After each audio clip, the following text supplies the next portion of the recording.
Hello and good afternoon, Xbox Nation. Welcome to this week's episode of the Xbox Factor Podcast. I'm your host, Mr. BoomStick XL. And as you can tell by this big old cheese smile that I got, well, this might be the best week in Xbox gaming. We have so much to cover today. My God, Redfall gets a 2.0 update. Halo Season 5 looks to be the best in the lot. We have Starfield getting a Field of Motion update. I mean, what could you say about Forza Motorsport? It's a banger and has been proven just about all weekend long on how better of a game it is versus Gran Turismo 7. I don't know. What else could we add to it? Game Pass is awesome and just keeps delivering. Oh, and I don't know. Let's see. What else is there? Oh, yeah, that's right.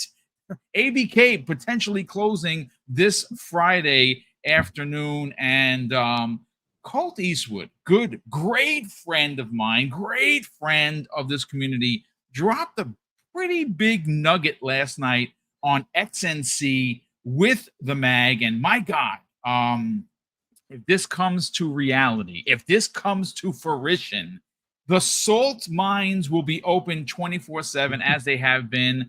And it appears that Xbox just keeps winning. Great place to be. If you are now finding the brand for the first time, congratulations. Welcome to Team Xbox, because you're going to win every time you turn on your console or your PC. But let's get into introductions before we break some of the stuff down. We'll start first with Daniel McGee. Best hair in the business, no doubt about that. What's going on, dude? How you feeling? I'm feeling good. It's finally starting to cool down here in Texas, so nice. We get to finally put on the long pants and the long sleeves. We're living good right now. And what about gaming, man? Are you living good as a gamer? No, it's terrible. It's terrible because there's no games on Xbox. No games. Right? I mean, that's what they say. I'm just bored all the time. No, I just finished Starfield. Last night? Finished it? Yeah, I finished it last night.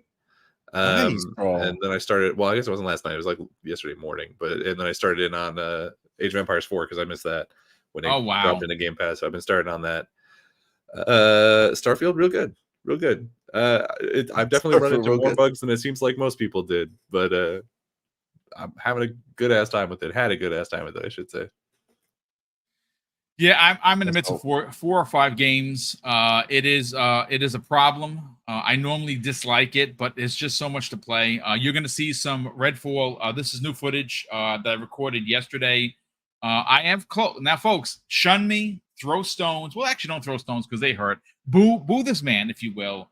I just crossed the 80-hour mark in Redfall, and I freaking love it because, well, it's a really good game. Got called some names with some people in the community that are anti-Xbox and said, how dare you play this game? How dare you ask for a sequel? What are you? And I said, well, it should get a sequel. But Infinite Umbra, not only are you here today, you'll be joining C Money and the Misses this evening. And guess what, folks? If you look at the thumbnail, we get to see what this handsome man looks like. How you feeling, brother? Oh, no, you're too kind. You're making me blush. Convince him to do it live. Convince him, everybody in the chat. Do it. If I wasn't so melanated, you probably see me blushing, right? But but yeah, no. Good morning, everybody. But yeah, this morning, C Money, you joined us right before I got a chance to say it. But yeah, man, it's been a really good week. My sister gave birth to my first niece. Saw that. Congratulations, Uncle. Beautiful. Yeah, little Naomi Jade, Libra. Beautiful name too. I think it's our first. Thank you. I think it's our first Libra in the family, actually. So that's something to say. I know some people are like, oh, astrology, but yeah, no, it's my little niece. I'm a Libra too, so I understand, sir. Yeah, no, it's beautiful little baby. So you're really happy about that. And as far as gaming, I did play a bit of Forza the other day. I traveled to New Zealand and then played a bit of that. So I got about a good 2 or 3 hours into that. I raced against a few buddies too and won by cheating. I told you I'm not playing nice. Like I ran them right off people the road. Out of the way. There is nothing wrong with that, sir. Oh yeah, ran them right off the road, literally. And won, came in first place. But it was fun. It's different though. Like I typically care for the arcadey style racer games, if anything. But Forza is beautiful. I didn't try it out on its visual mode. I want to see how crazy it looks in that versus, the performance mode and such. So, but 60 frames per second, smooth, buttery smooth, still visually great. But I do want to see how it is on 30 frames per second in a visual mode to see how it plays and how it looks. Because I've seen some screens on Twitter, but that doesn't do it justice enough. You know what I mean? But yeah, crazy week. We had the news, obviously, of the Halo season 5 stuff coming up, which we'll talk about. So oh yeah, a lot of great stuff. I'm just happy all around. And so I think if you're an Xbox gamer, you got a lot to be pleased about, honestly. Yeah, it's just like I said, all I can say honestly is that the salt mines will in fact be open 24 hours a day once this deal is officially done. I cannot wait to see, and I'm looking forward to IGN literally bending the knee live for everyone to point and laugh, because they're eventually going to lose. Their shenanigans, their anti-Xbox rhetoric is eventually going to come to an end because it's going to have to. They're going to have to play nice. And I am here for it, folks. I cannot wait for it. But listen, last and no way least, see money. What's going on, brother? Obviously, you got a big show, which we will talk about later on towards the end of the show. But wow. Talk about lots and lots of Xbox news. And even though Spider-Man is in a week or so, and everyone is saying that it looks good, Paris Lilly finished it. He's going to have his review. Can't wait to see what he has to say about it. No one is talking about Sony because, quite frankly, there is nothing really to talk about other than the fact that I forgot about Spider-Man. Yeah, well, I mean, they added movies. They added movies to their service. They just charge $40 more a year. But I got to turn on my PlayStation for that. Yeah, that's absolutely. There you go. Way too much energy. But listen, how are you feeling, brother? Feeling good, man. Feeling good. Very excited with Xbox and gaming right now. It's, I've been saying it, but we're like in this renaissance now where Xbox is just on the rise, man. Like Xbox is just everywhere. Yeah, it is. They're doing all the right moves. And honestly, if you're into gaming, if you're not into Xbox, you're doing it wrong, because this is where the excitement lies, right? Like the PlayStation, all they are is a bunch of unknown right now. We know Spider-Man's going to come out. We know it's going to be fine. We know most people are going to play it for 15 hours, beat it, be done with it, and then it will be gone. And then again, they'll be wondering what's next. Whereas we just have so much, dude. We have so much that's coming. They're giving us more of what we already have. They're fixing things that were not there. Yo, Halo, oh my God. Halo looks amazing, bro. Season 5, come on, man. Woo. This is it, man. This is the time. Look, Doodle's in the chat. She knows what's going on. This is all excitement, right? This is just time to be best time to be an Xbox player, man. This is it. This is it right here. Real quick, before we get into the story that came out of Colt Eastwood show last night, I really want to talk about it because this is if this comes to fruition, folks, it's going to be lots of tears. Sith Lord dropped a very generous $2 super chat and says, "Hockey is back tonight. Go Hawks!" If you're a hockey fan, welcome. It's going to be amazing. I watch from a distance. I like the Pittsburgh Penguins as I like the Pittsburgh Steelers.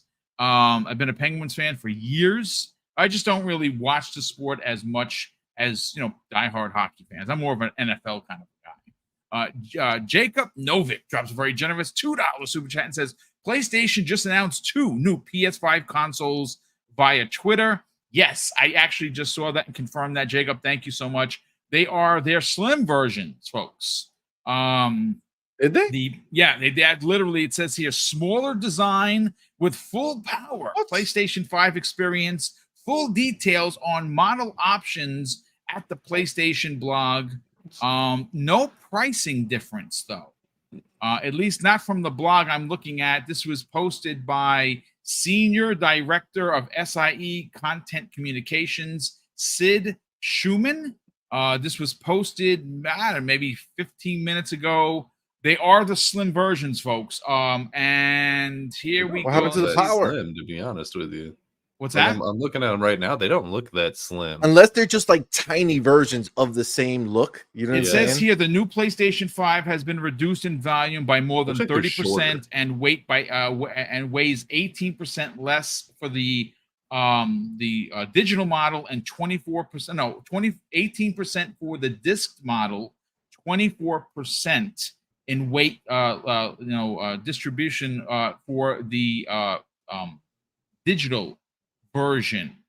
And it says here you can buy an this is weird. If you purchase the PlayStation 5 digital edition, you can add the Ultra HD Blu-ray disc drive for PlayStation 5 later for $80. So if you have if you buy the digital and you somehow want to make it a disc version, you can add you can actually make your digital version a disc version, and there's even a cover that comes with it. Why not just sell the digital and then sell the attached? The disc drive is the separate disc drive is more expensive than the difference between the digital and the one that has a disc drive in it. Are you serious? Yeah, because it's a $50 difference between the digital and the disc one. And you just said that the separate disc drive is $80. Oh, it is $80. It says it right here. Yeah, it's $80. The PlayStation. Okay, so the PlayStation 5 Ultra HD Blu-ray disc drive version is $500. So they lowered the price by $50. The PlayStation 5 digital edition is $450 in the US. The stand that comes with it now is only a horizontal stand. If you want to stand it up right, you have to pay another $30. It's $30. Buy that yeah, so FYI, vertical stand for the payers. Wow. So the horizontal stand it will be included with all PlayStation 5 models, which means lying it flat, which nobody wants to do. Which nobody wants to do. I do. I have to because of my, sensor that I have the stuff in. But the vertical stand compatible with all PlayStation 5 models will be sold separately for $30. Wow. I mean, what are you gonna do? That's a pretty cool mid-gen refresh for them. Glad that's their pro that they were looking at. So they didn't do one then, right? Or is it next year that supposedly is rumored? Supposedly, holiday of next year there'll be pro versions or a pro version. I don't know. It's to me. Okay, I mean, a lot of paying, a lot of outside costs that you're paying for. Listen. Folks, if you don't have a PlayStation 5 and you're waiting for a slim model, well, have at it. But listen, we're here for Xbox, right? Again, breaking news, folks. Sorry, and shout out to Jacob Novick for dropping that nugget because it's you talk about PlayStation, talk about Xbox, talk about Xbox, talk about PlayStation. It's what we do. But we got to talk about Colt Eastwood because last night on the new episode of XNC. He said something that I kind of thought was going to happen because, well, Microsoft is the one that spent nearly $8 billion on Bethesda, so why shouldn't they have exclusives? Starfield did amazingly well, right? It continues to dominate the conversation, even though some people will tell you, oh, no one's talking about Starfield anymore. It's old. It's old news. Sure. But Umbra, this is very interesting, and this is going to potentially, again, turn the salt faucets on and then break them off if this happens. Absolutely. Okay, and this is coming from Colt Eastwood. I trust him. I love him. I think he's a proper member of the community, and he got no reason to lie. He's got over 100,000 subscribers, probably more than that. I think 150,000. I think at this point, we all know Colt Eastwood, and he said this, folks. He has been told by an unnamed source within, I would imagine, Xbox, that the Fallout 3 and Oblivion remasters / remakes are going to remain exclusive to Xbox and PC. This is tremendous. And this is going to hurt a lot of people's feelings because I don't know about you folks. Those two particular games are probably in my top 10 easily in the Xbox 360 era. Fallout 3, one of my favorites. Now, I do caution that I'm a New Vegas kind of a guy, but for proper Fallout, I put over 300 hours. I beat all the DLC. I have almost all the achievements. Oblivion is a horse armor of another color. I have the collector's edition still. I got the cloth map. I'm a big nerd for this stuff, folks. And it's mint. And I absolutely spent an egregious amount of time in Oblivion. Love these two games. But I'll say this. I love this move. I love this move, Umbra, because why shouldn't Xbox have these types of exclusives on a game that is 3 generations old? Again, not to be a jerk, but in the words of the late and great Richard Pryor, tough titty. What are your thoughts? No, I'm with you. I mean, tough titty. But, as we were saying a bit in the green room before we got went live, is I can see the argument being made that, at least for my Hooved brothers, that, hey, well, Phil said that any game that existed before on a platform, that they will continue on. So these games should be over on the platform too. These should be on a see, some people already know. Crispy Rambo just said it. Cue the Phil Spencer's a liar articles. So I can see that happening immediately. You know what I mean? So I can see them arguing that. But yeah, absolutely. I'll say this. If they were to release on both Xbox and PlayStation, I wouldn't be mad at it. It wouldn't bother me because we get them day and date into the service, right? So I'm not mad at that one way or another. If they did conclude we got to sell it over there and you can get it over here by buying it or playing it through Game Pass, I'm not mad either way. Much like you, Fallout 3 obviously is a classic, and I know it's beloved by many in the series. That in New Vegas are the top 2, I believe. Then it would come 4. For me, I've said it many times, and I'll say it again. Oblivion is on my Mount Rushmore. I'm not even sure if I have my other ones set. Like, I don't know if I have the other games on my Mount Rushmore that I've met or played. If I did, it'd probably be like The Witcher 3, maybe RDR 2 or something like that. But for sure, Oblivion has a special place in my heart. Yeah. So, we talked about this before also on the Fix, where we were talking about them possibly making these remakes. And then, we have unofficial developers making it as well, and who would get it out first, and would Bethesda put a stop to theirs, et cetera, et cetera. So, and then we see the leak, of course, about 2 weeks ago, and that confirmed about these being made. So I think less than Colt saying it here, I mean, we knew that this was a thing. We knew this was happening. Now, we didn't know if it would be exclusive. Now, if it's exclusive, that's an extra W for Xbox, right? Like, obviously, it's a feather in their cap to say, we got this over here. You can't get it anywhere else except here, obviously, in the PC. But so, yeah, I mean, either way, it's a W. There's no way around it. You have our hooligans who would try to make it a bad thing if it's not the hooligans. I love it. Hooligans. I came up with another one watching Kay and Everborn over the weekend, by the way. When they were doing some things, some shady stuff. I called it hooved hijinks. You gotta patent these things, brother. Make some t-shirts. I think that's gonna be some of the merchandise right there. What you think, Danny? I love it. I'll buy a shirt. I like that. I like the hooved hijinks. Hooved brothers. Hooved brothers are for the ponies that are like kind of there, but they're not that bad. You could tolerate them. May I paint the picture for this shirt for you? Sure. Obviously, for you can't do Scooby-Doo, right? You can't do Fred. But what you could do is someone pulling a mask off and it's a horse head.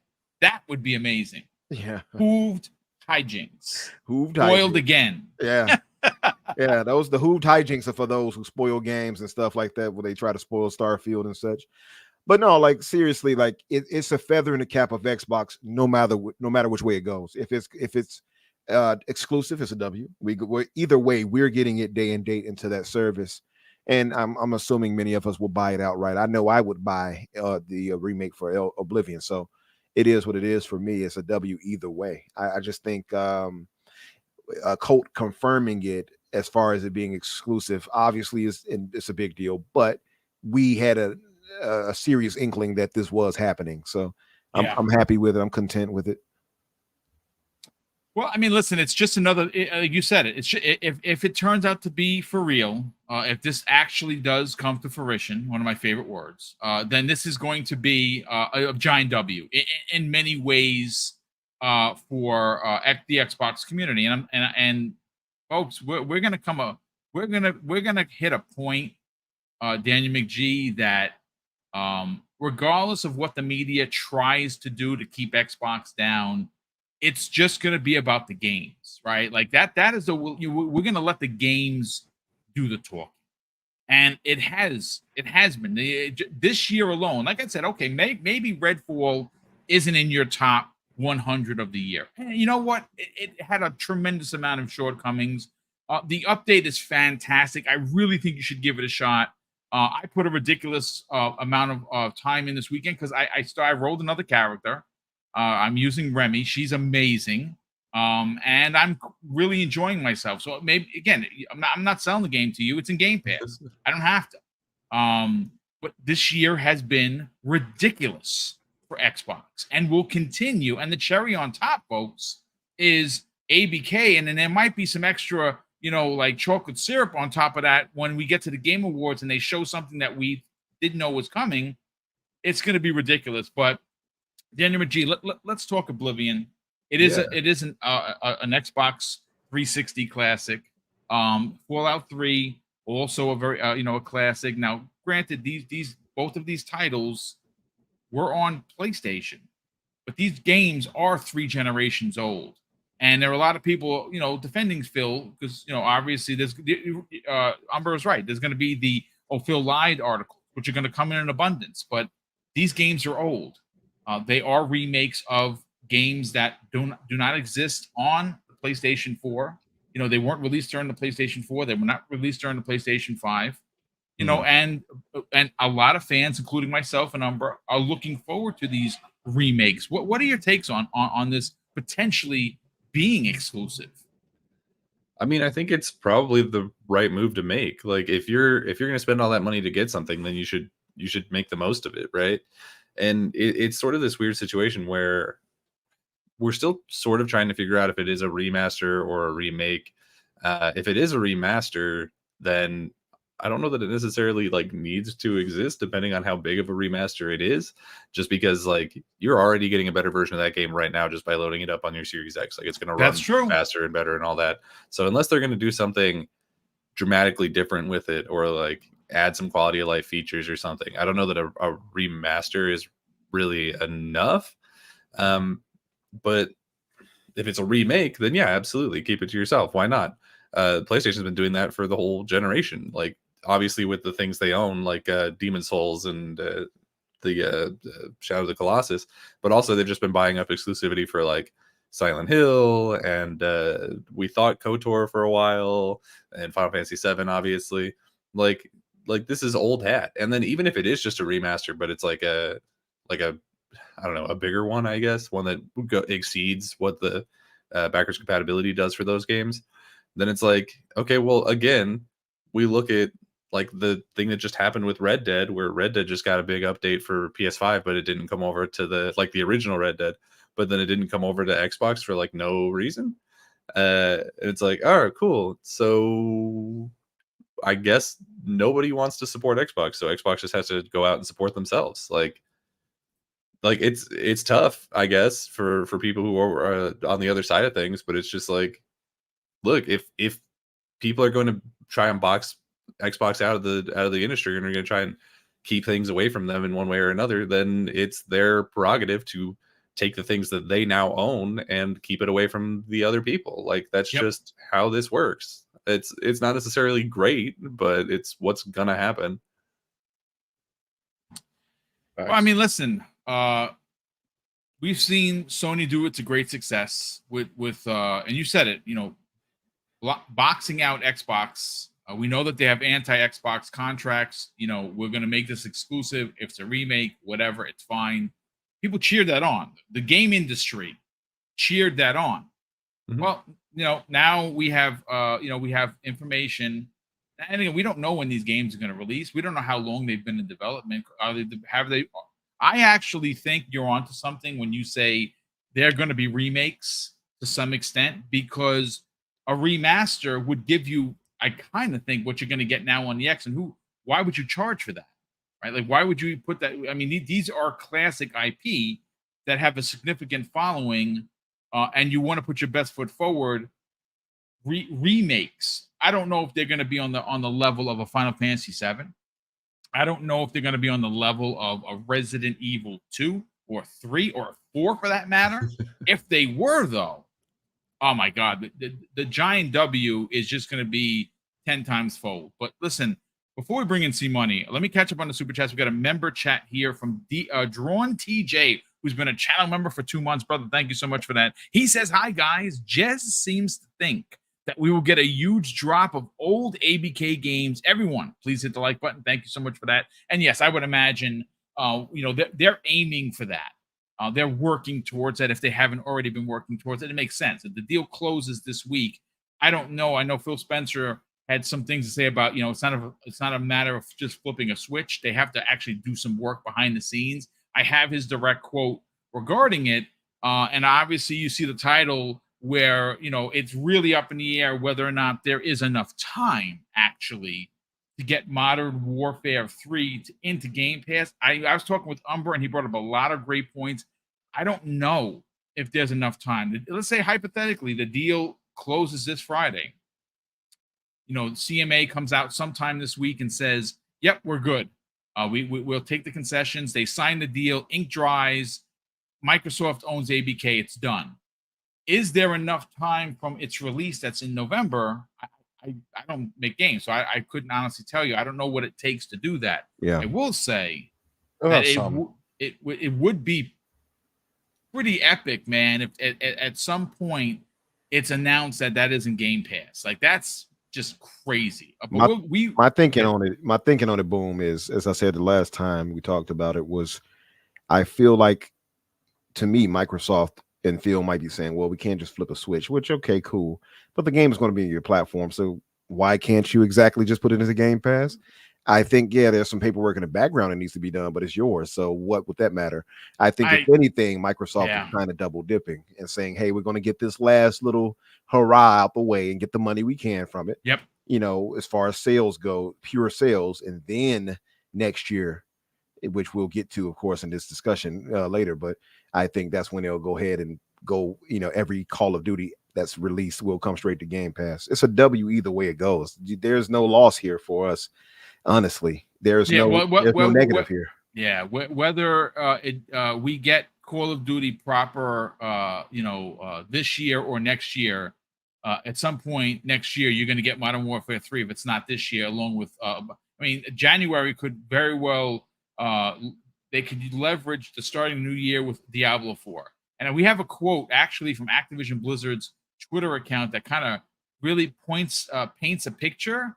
But I also have a quote from Phil Spencer that kind of goes against that. We'll get to that in a second. But we have a lot to get into, and I definitely want to hear from C Money. But Drawn TJ drops an additional $2 super chat and says 2024 COD is going to be exclusive. I doubt that. I'll be honest with you, I doubt it, only because it makes too much money. 2024 Call of Duty is going to be in Game Pass, and it's going to move people over. Because why would you spend $76.43 here in New Rochelle, New York, when you can pay $17, $16.99 for your subscription and get that? I don't know. But Adidas 20 drops a very generous $5 super chat and says, Phil did not lie, because a remake, not the original game, getting service updates, it's two different things. I absolutely agree. I think that if you're doing a remake, it is a new game. If you're doing an update, well, it's an update to an old game that they're not taking away, that you can play on your console. Drawn TJ, let's see, drops an additional $2 super chat and clarifies Call of Duty 2024 will be in Game Pass next year, 1,000%. El Monte drops a very generous $10 super chat. And welcome to the show, brother. It's a name that I don't really recall. So if you're new to the channel, brother, that's awesome. Thank you so much for being here. Hit the subscribe button, and thank you for the generosity. He says this: He said existing games, The Elder Scrolls 6 is a new game, not a continuing story. So why put it on PlayStation? They have $1,000 PC. Let them play it there. Indeed, yes, they have. Actually, most Sony players have informed at least me multiple times that they have $5,000 PCs, which is good for you if you have that kind of money. We have a new channel member, Picon Fusion. Welcome and thank you so much for the generosity. We super appreciate it here. But see money. Yes, sir. This is something that we're going to see trending. Where Microsoft is now owns obviously Bethesda. Some things are going to be exclusive, like I don't know, Redfall is exclusive. Maybe it's not your game, fine, that's whatever. Starfield, Elder Scrolls 6, the next Fallout. But these two particular games that Colt talked about on his show, it's going to anger some people. It's going to anger some journalists. And I say, well, you know what? Grow up. What are your thoughts on these two games potentially being exclusive to PC and Xbox? I mean, it's about damn time, Phil. Like this is what I want, right? Like this, I want Phil to be cutthroat and say, Yep. I don't give a crap what you guys feel. This is what we got, and if you want to play it, you come onto our side of the pond to make it happen. Whether that's buying a console, whether that's playing it on PC, whether that's playing it on the cloud, whatever your heart desires, don't matter to me. But if you want to play it, you're gonna have to buy it from us directly or Game Pass it. But like Daniel was saying, this pretty much, if this is true, this would essentially kind of confirm the idea that it's a remake, right? Because I don't think they would sit there and say, yeah, we're gonna go get this, make a big deal about having an exclusive, and it's just a mild bump, over what we already have, right? So I just don't see that. I just don't see that happening. That excites me because Oblivion is, similar to Infinite. That's classic, man. One of my goats, bro. Oh my god, I love that game. I would love to see that game. Just talking about all these remakes that we get. Give me that remake.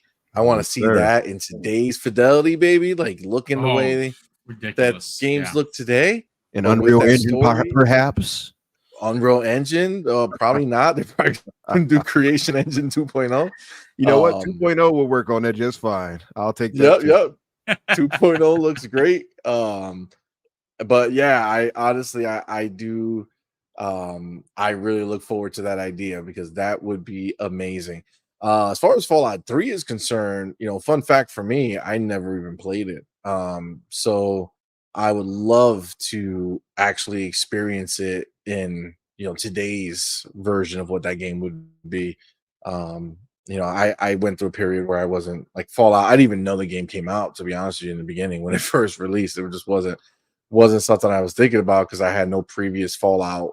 1 and 2 were not anything that I thought about or played. So Fallout 4 was a shit, but Fallout 3, I'm excited to see what that would be. Give it the remake treatment. It's done. It's beautiful. But this does show, if this comes out to be, this is basically what was revealed to us through the emails and what we saw as the outcome of how PlayStation handled this ABK, the acquisition and the way they went in on it.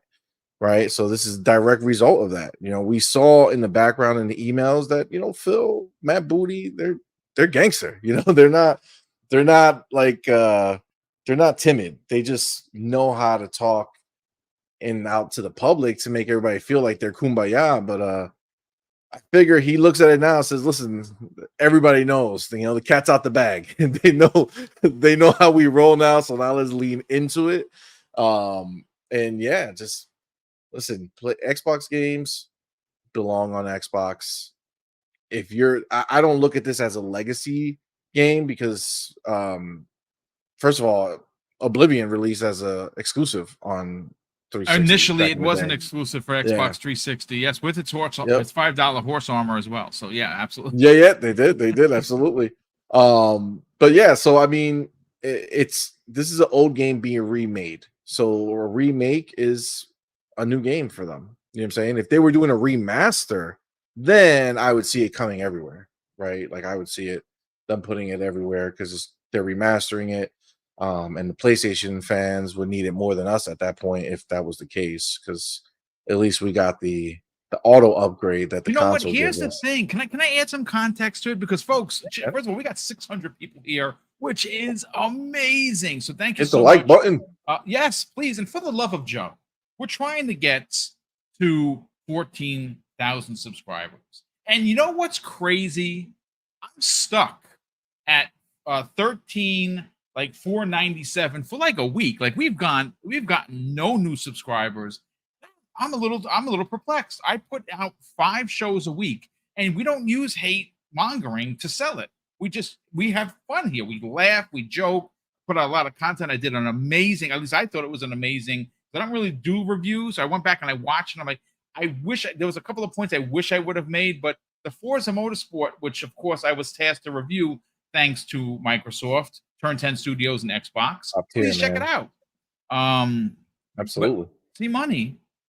I was told by Jim Ryan specifically, who's no longer with the company, maybe on paper, but not in reality, that and their fans, that we don't play old games. That's reserved for the bots, because that's all we have is old games. So I don't know. Why would you want to play Oblivion? Why would you want to play Fallout 3?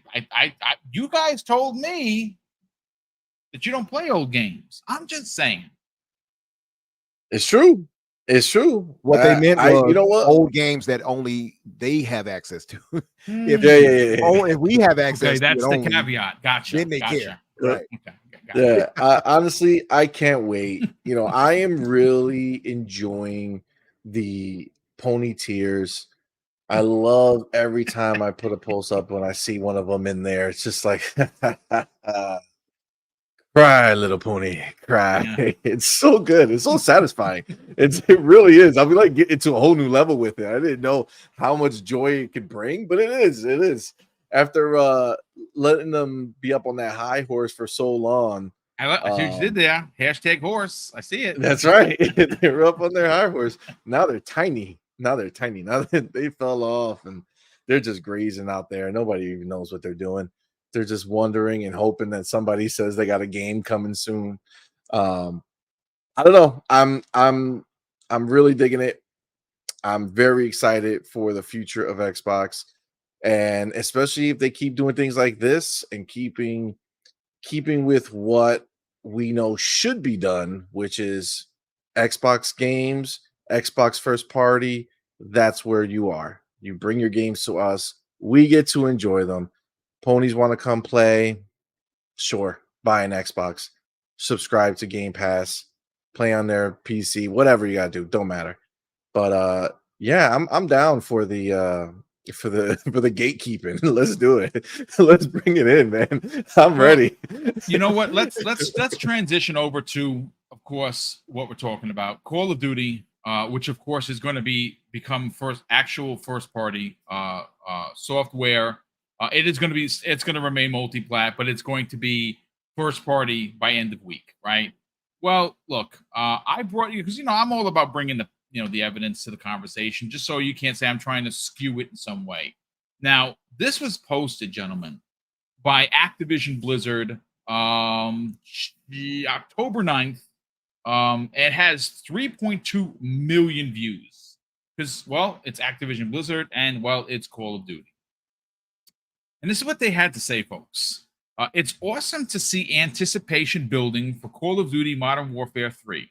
As we continue to work towards regulatory approval of the Microsoft deal, we've been getting some questions whether our upcoming and recent launched games will be available via Xbox Game Pass. While we don't have plans to put Modern Warfare 3 or Diablo 4 into Xbox Game Pass this year, once the deal closes, we expect to start working with Xbox to bring our titles to more players around the world. And we anticipate that we would begin adding games into Xbox Game Pass sometime in the course of next year. Now, I think it's pretty apparent what they're saying, right? But I see. So now this is where I do a little bit of a pushback on this. One, the deal still hasn't closed, right? There are regulatory eyes watching what Microsoft is doing. Now, maybe this deal is done and they just haven't announced it yet, and they would know because they're in the trenches. That's fine. But you're not going to announce to the world, at least today, that Call of Duty, one of the most anticipated games of the year, is going to be in your service before the ink dries. That's just, I mean, to me, it's common sense. But again, this was an IGN interview, and this comes the way of Phil Spencer. And this is what he says about getting games into Xbox Game Pass via the deal being done. And this is directly from Phil Spencer. He says this, folks. I want to make sure people know that there is work to actually move games to Xbox Game Pass. So for the people who think the deal is going to close and then once the deal is closed, everything is available, that's not true. And it hasn't been true in other acquisitions that we've done. There's work for us to go and do, just mechanical work for us to go and do. So it'll take some time, definitely time to get those games into the portfolio. But see, this is where it kind of pushes back on what the ABK official Twitter account is saying. Because while being asked about Call of Duty Modern Warfare 3 later this year, and he was responding to what Bobby K had to say about, pushback on putting their Activision games into a service like Xbox Game Pass. This is what Phil had to say, Umbra. He says, well, there's a different person making those decisions. Phil Spencer laughs. That's one thing. On Game Pass, it's necessary, and it's not necessarily true that every game looks at Game Pass and says that's the opportunity for me. If you're a massively successful AAA franchise that has double-digit $1 million marketing budget to go and drive awareness and discovery of your game day one, and that's part of your model, I totally understand why you wouldn't window your game day one into a subscription service. I have no issue with that. But again, the key phrase here is, well, what he says is, well, there's a different person making those decisions, i.e., head of Microsoft Gaming. Let's talk about it. We know that November 10th is going to be here when I believe Call of Duty is supposed to release. This deal is going to be done potentially, by the end of the week. And it's going to be signed potentially on Friday, maybe Monday, maybe Saturday. We don't know when it's going to get signed. We don't know when the CMA is going to announce that they don't have a problem with it. But we know that it's coming at some time. I don't know, Umbra, if there's enough time to get it. But you brought up an amazing point. Once the ink is dry, you own the game. I don't know how hard it would be to say in Xbox Game Pass here. What are your thoughts on it? Are they saving the surprise announcement till the ink is dry? I mean, I don't know for sure how they want to handle it. I mean, we already heard the reports that it's going to end by this Friday.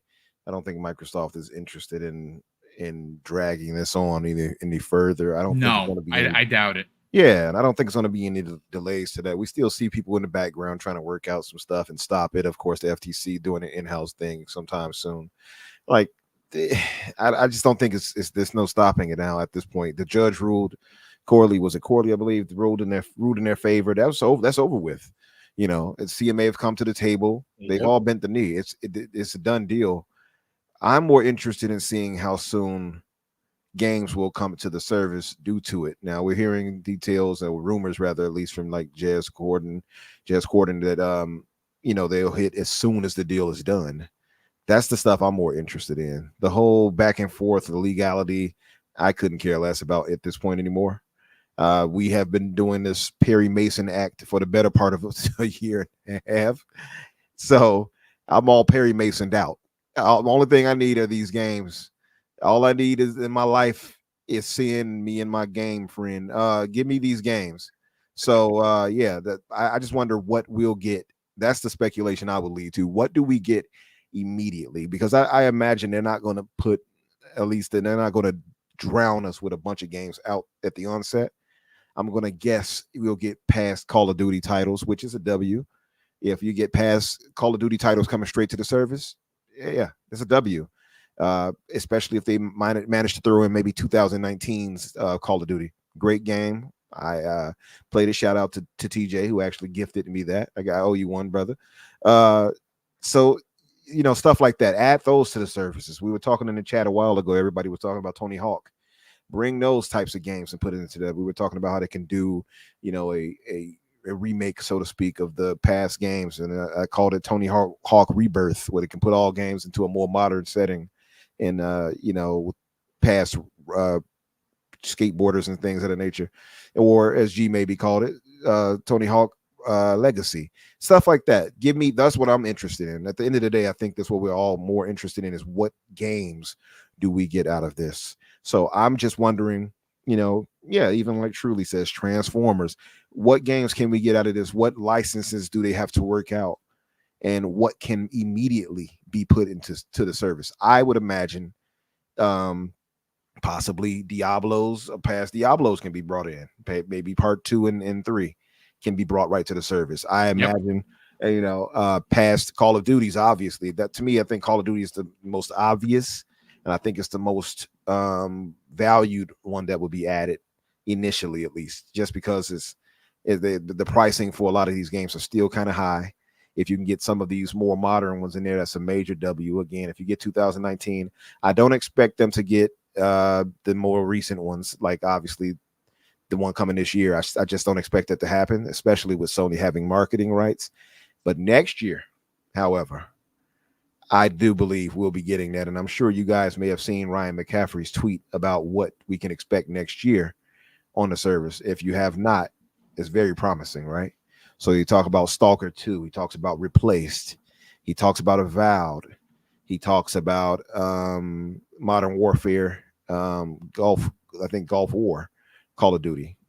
So all these things, and that's just from what we know of already. So these are the types of things I'm wondering how soon that can be done, or if maybe Phil was being more serious what he meant when he said, hey, we can't just flip a switch.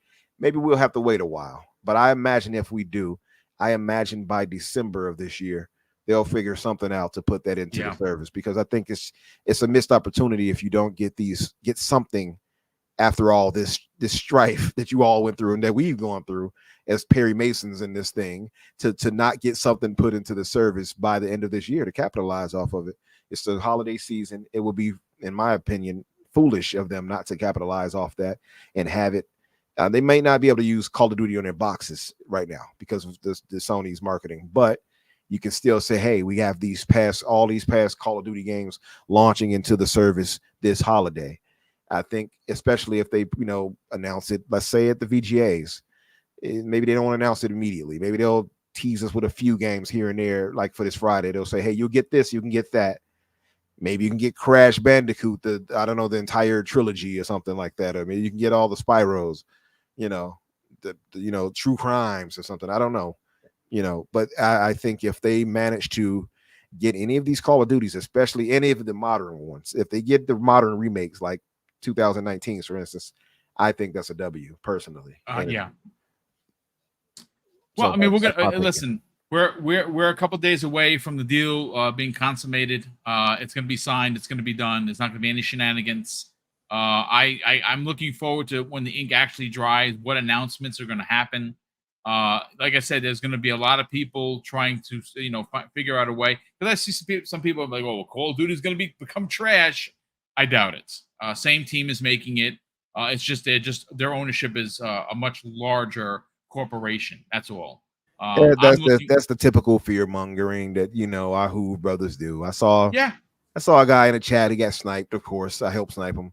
I want you to know I did this to you, but Call of Duty is gonna be bad now. No, it's not. No, it's not. Stop it.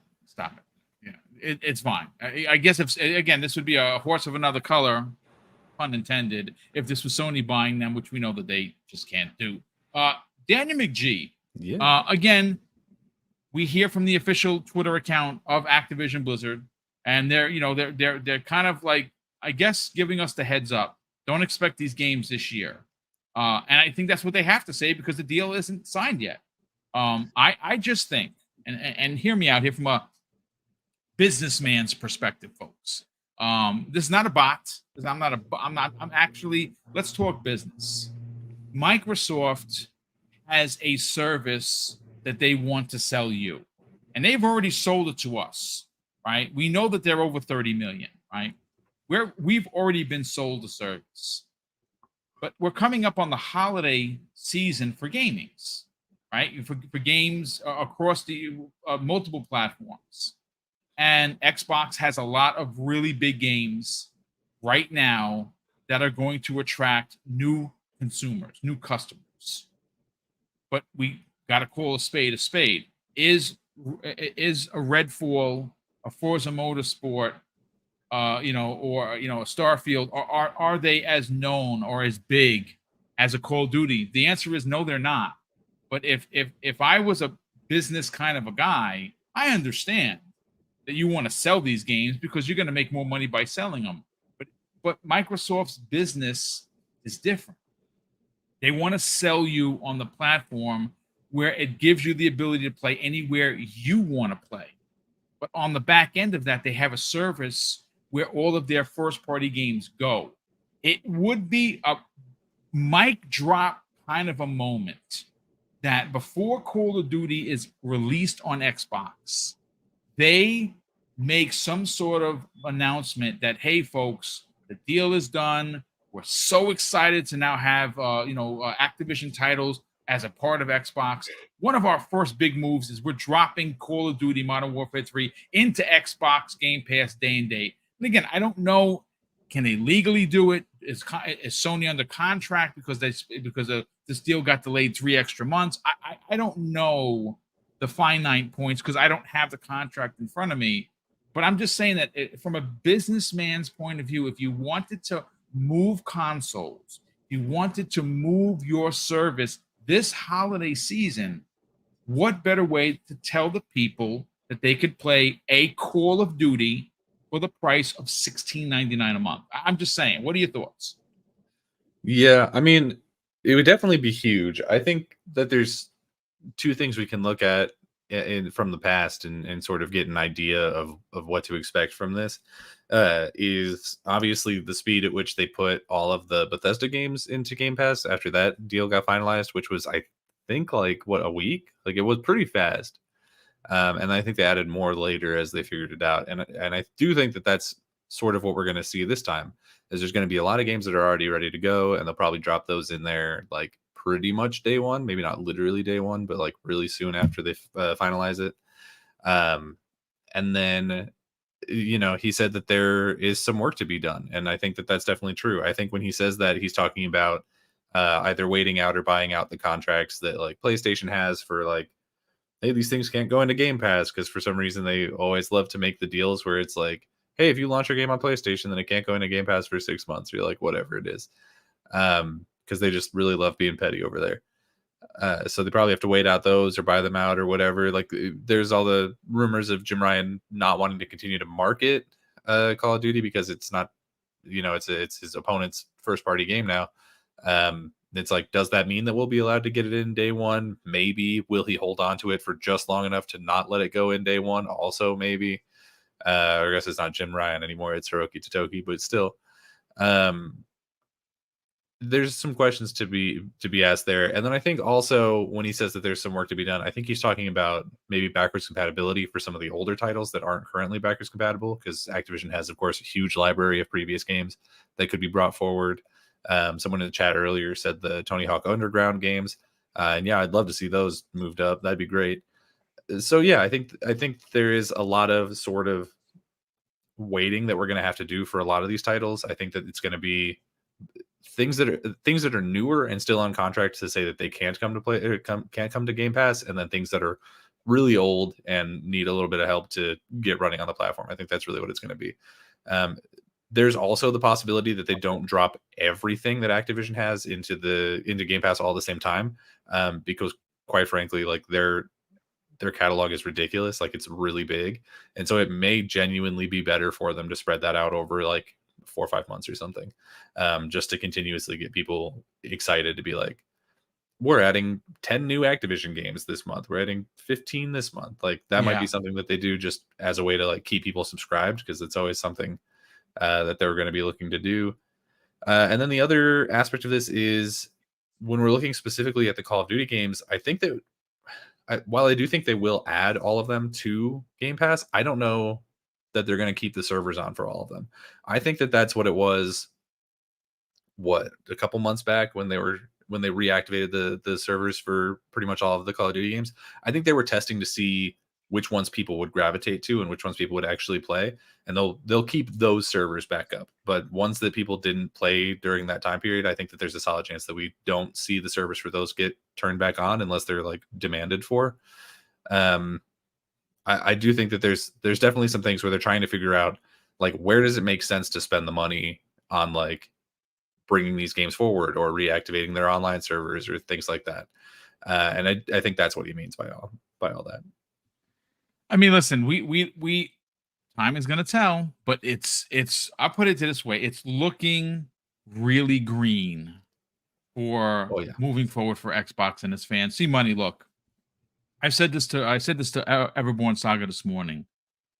Preferably, I'd love to see Modern Warfare 3 release an Xbox Game Pass. One, I don't have to buy the game then because it's in my service. I intend to buy the game because I want to play it for the the single player. The multiplayer, I might give it a go, but it's not really my bag. It's fine. So I'll spend the money on the single player campaign and enjoy the H out of it, just like I've enjoyed all of their campaigns. And if it takes until next year to where there's an actual marketing campaign, Call of Duty is on all of the boxes, whether it's the Series S, the Series X, whatever they have out available. It's on Game Pass. It's going to be all the bells and whistles you could possibly imagine. That's great. But I'm just saying that from a business person's point of view, I know they can't say it today, October 10th, well, because they don't own Activision yet. But this may be a different conversation on Friday the 13th, where it's doomsday for PlayStation, because at that point, Microsoft is going to own Call of Duty. And yes, it's going to be everywhere, but Microsoft is going to own Call of Duty, along with all the studios that make it. So it's a really, really big deal. They're going to have 40 different development houses, 34 names, and a bunch of other ones. It's over 40. It's wild, dude. It's just crazy. And you're a businessman. You own your own business. From a businessman's point of view, how does it sound to wait until the contract, the ink is dry, and then boom, drop this megaton bomb? Yeah, so I mean, I could tell you right now, they're obviously talking because they can't affect each other right now, right? So Activision can't act as if Microsoft's controlling them, and Microsoft can't act as if they're controlling Activision. So anything they say right now really doesn't matter too much, right? The bigger thing is that for sure, when they go ahead and have the deal close on Friday, they're going to want to have that be a bang, right? So not only are they going to close on Friday, but within a week from that day, we're going to get the announcement of games going into Game Pass for sure, right? Whether that's Call of Duty games, whether that's some other, I mean, we're going to get a drop of games ASAP. The biggest thing is, Call of Duty Modern Warfare 3. That is still, obviously, we know, under contract with Sony, right? So that is going to be when the ink dries on that deal. It's obviously not going to be able to go into Game Pass. But I am still not done with the idea that once the ink dries and they're owned, that PlayStation won't back out of the exclusivity where they can't put it into Game Pass in exchange for their 10% back. I don't think that that's something. I still think that that's something that PlayStation going to do, especially with Jim Ryan gone. The drastic moves that they made with this whole thing, they're obviously desperate. When they have the writing on the wall that this right now, this year is going to be the last best year that Sony has with Call of Duty. Every year after now, people will slowly but surely migrate over to the Xbox ecosystem to play their Call of Duty there. And again, if this year is going to be the best year that PlayStation's ever going to have with Call of Duty going forward, why would you not want to go ahead and take advantage of the 10% boost you would get by dropping the marketing and being able to, profit as much as you can this year? Because nobody is too late to make moves this year, right? As far as like PlayStation people, like they're not gonna, they bought a PlayStation or they have a PlayStation where they're gonna play this Call of Duty.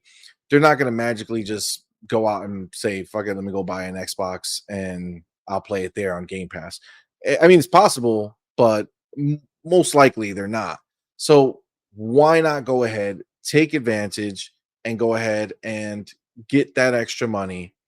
Meanwhile, Phil would immediately put Call of Duty Modern Warfare 3 into Game Pass if that were to happen. Anything else is kind of like a non-rush, right? Like that would be the only thing, right? Like Modern Warfare would be the thing. Modern Warfare 3 is like, okay, we can get that into Game Pass now. Our numbers will go crazy, right? So yeah, that I can see happen. But outside of that, I mean, they're going to give us Game Pass games quickly. I would say within the week. If not on the day that they announce the ink is dry and they own them. If not on that day, within the week, we will get a drop. They're not going to not have them. Jez Corden already said that he's heard it through his sources that it's not true. They're going to put as much as possible as soon as possible. Will they, maybe save some for a bigger moment to drop it? Yeah, I mean, that's possible. They might dole it out maybe right before the Black Friday, do another drop, maybe right before Christmas, do another drop, just to kind of keep the headspace there where people are, when they're in, buying decision mode, right? When they're saying, I'm gonna go, buy an Xbox or a PlayStation, what should I do? Yeah, Black Friday, boom, put it right before, give us a big drop, put it everywhere, have them run ads on it when they're promoting the deals, say, hey, and you can play, this game and Game Pass or whatever it is. You take advantage of the marketing as you can, and there's no better time than right when people are making buying decisions. Yep. Yeah. But ultimately, it will happen. It's going to happen. Yeah, they're going to put the it's just really, it's not about if it's going to happen. It's really when, and I think it'll happen sooner rather than later. And yeah, you're 1,000% right. I think everyone hit like fantastic points on this. Listen, I want to talk about Redfall. You've seen the gameplay. This is from 2.0. Is it going to make you get back into it? I couldn't tell you. It made me get back into it. I just crossed 80 hours worth of play. I just rolled a second character. I love it. I'm very much enjoying it, but I'm also playing 5 different games on Xbox. I gotta tell you, my Xbox is just never off. It's just, there's so much to play. It's ridiculous.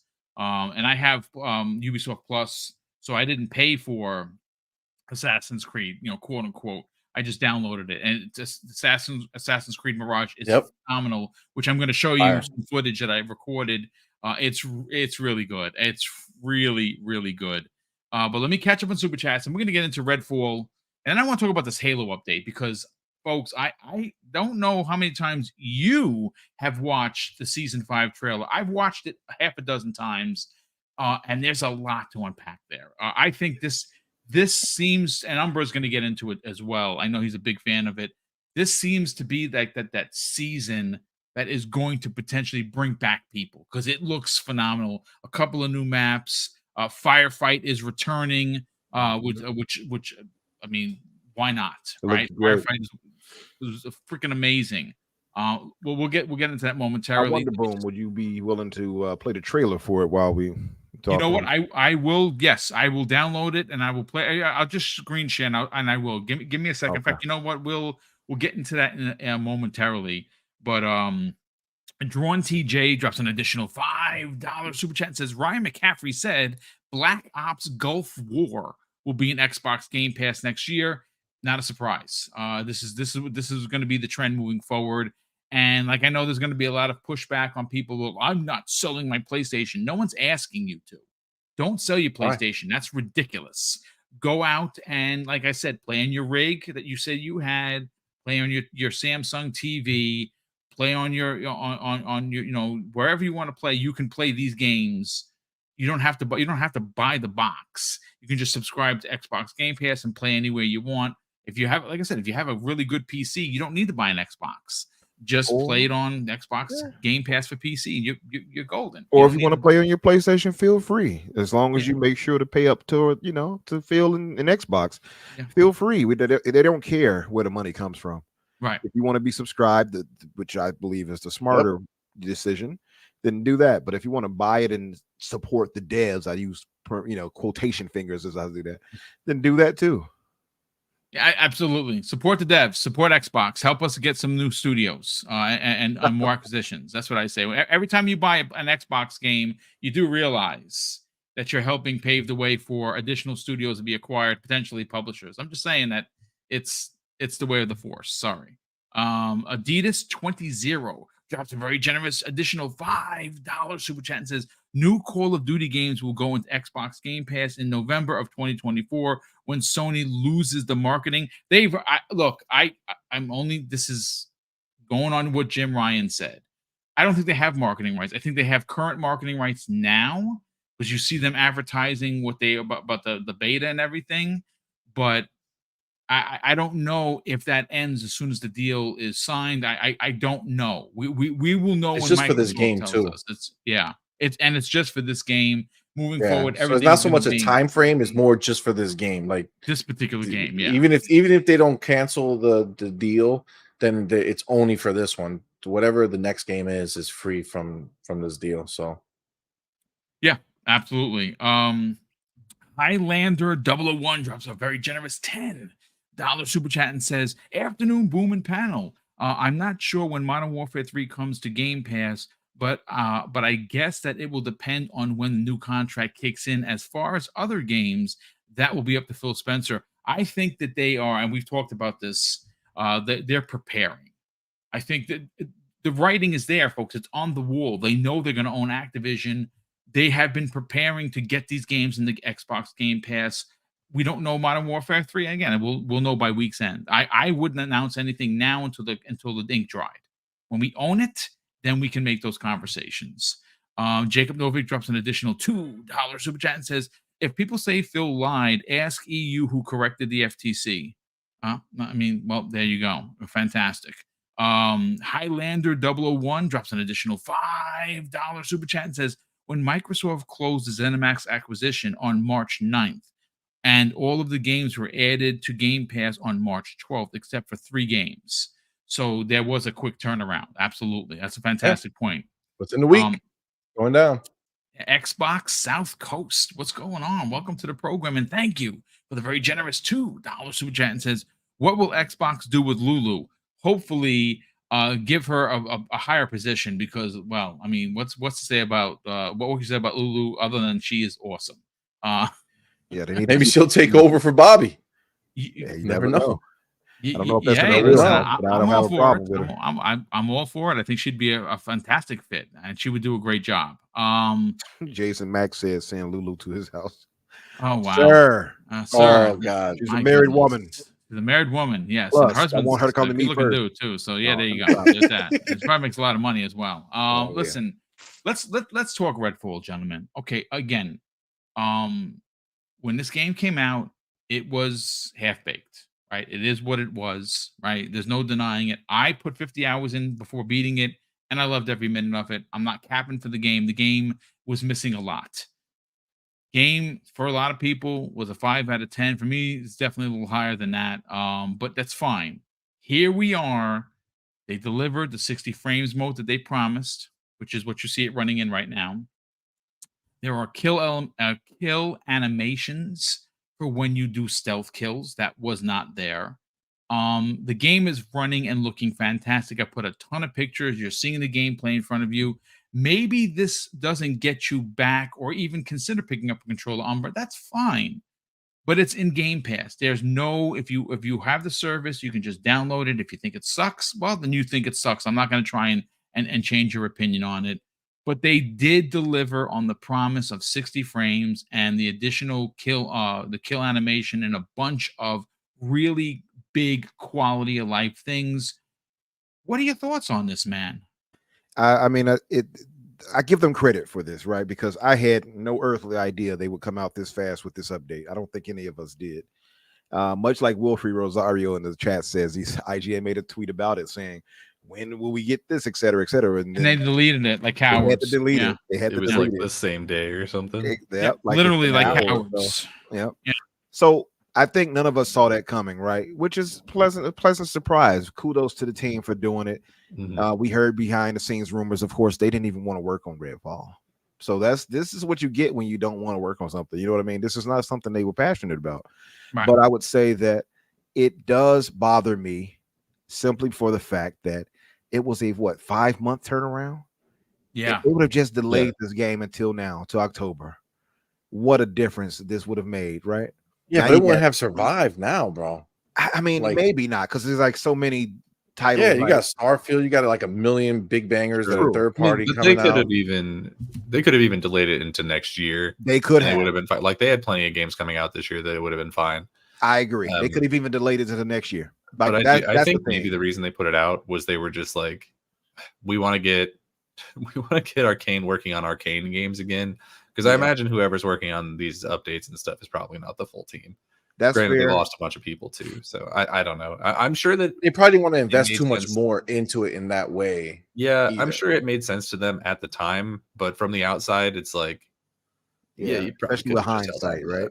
that. Yeah, the hindsight part is like it was only 5 months, and they turned it around. And you got, and some of the notes that we got for this update is 60 frames per second, which everybody was, of course, like, oh, we needed that 60 frames. I played the game. I didn't think the 30 frames per second hurt me, but I definitely believe once I do get a chance to play, we'll be playing it this weekend. Me, Pete, Holly, and a few other friends maybe rotate. I do want to see how it feels. From what I've heard from like Colt and stuff like that, it's really solid. I see Boom's gameplay, but you can't really feel that until you actually play it, right? Especially when we're spoiled with stuff like Halo Infinite giving me 120 frames per second. I'm just sorry, I love it. I just think they don't get enough credit for how well that game feels to move around and play and shoot. Yeah, man. But 60 frames per second performance mode. We got stealth takedowns, which they did not have. Of course, you all remember if you played it, you see people and they just fall or something. It's like, yeah, it's like it was terrible. And now they have actual stealth takedowns. They increased the world enemy population, which is dope, and encounters. That was a major problem because of just the scarcity of how you come across enemies. New controller settings, gameplay and combat changes. So this is a major W right here. The only problem is that, and I wrote this on Clobrill's tweet, and I got a lot of people that got in their feelings a little bit. A lot of our fellow Xbots, if you will, and you know me, I'm pro Xbox, so I think some people saw them and were like, well, you know, they got a little defensive, but all I said was, listen, it's a solid update. I just wonder if it's too little too late, and I don't think that's a crazy thing to wonder. No, I it saw the is. tweet and I favored it because I think that you're onto something. Now you got to remember, I don't think there was slander here. I think that what Umber was putting down, for a lot of people, they took it the wrong way. Here's the thing: you're this big update, and it was huge, right?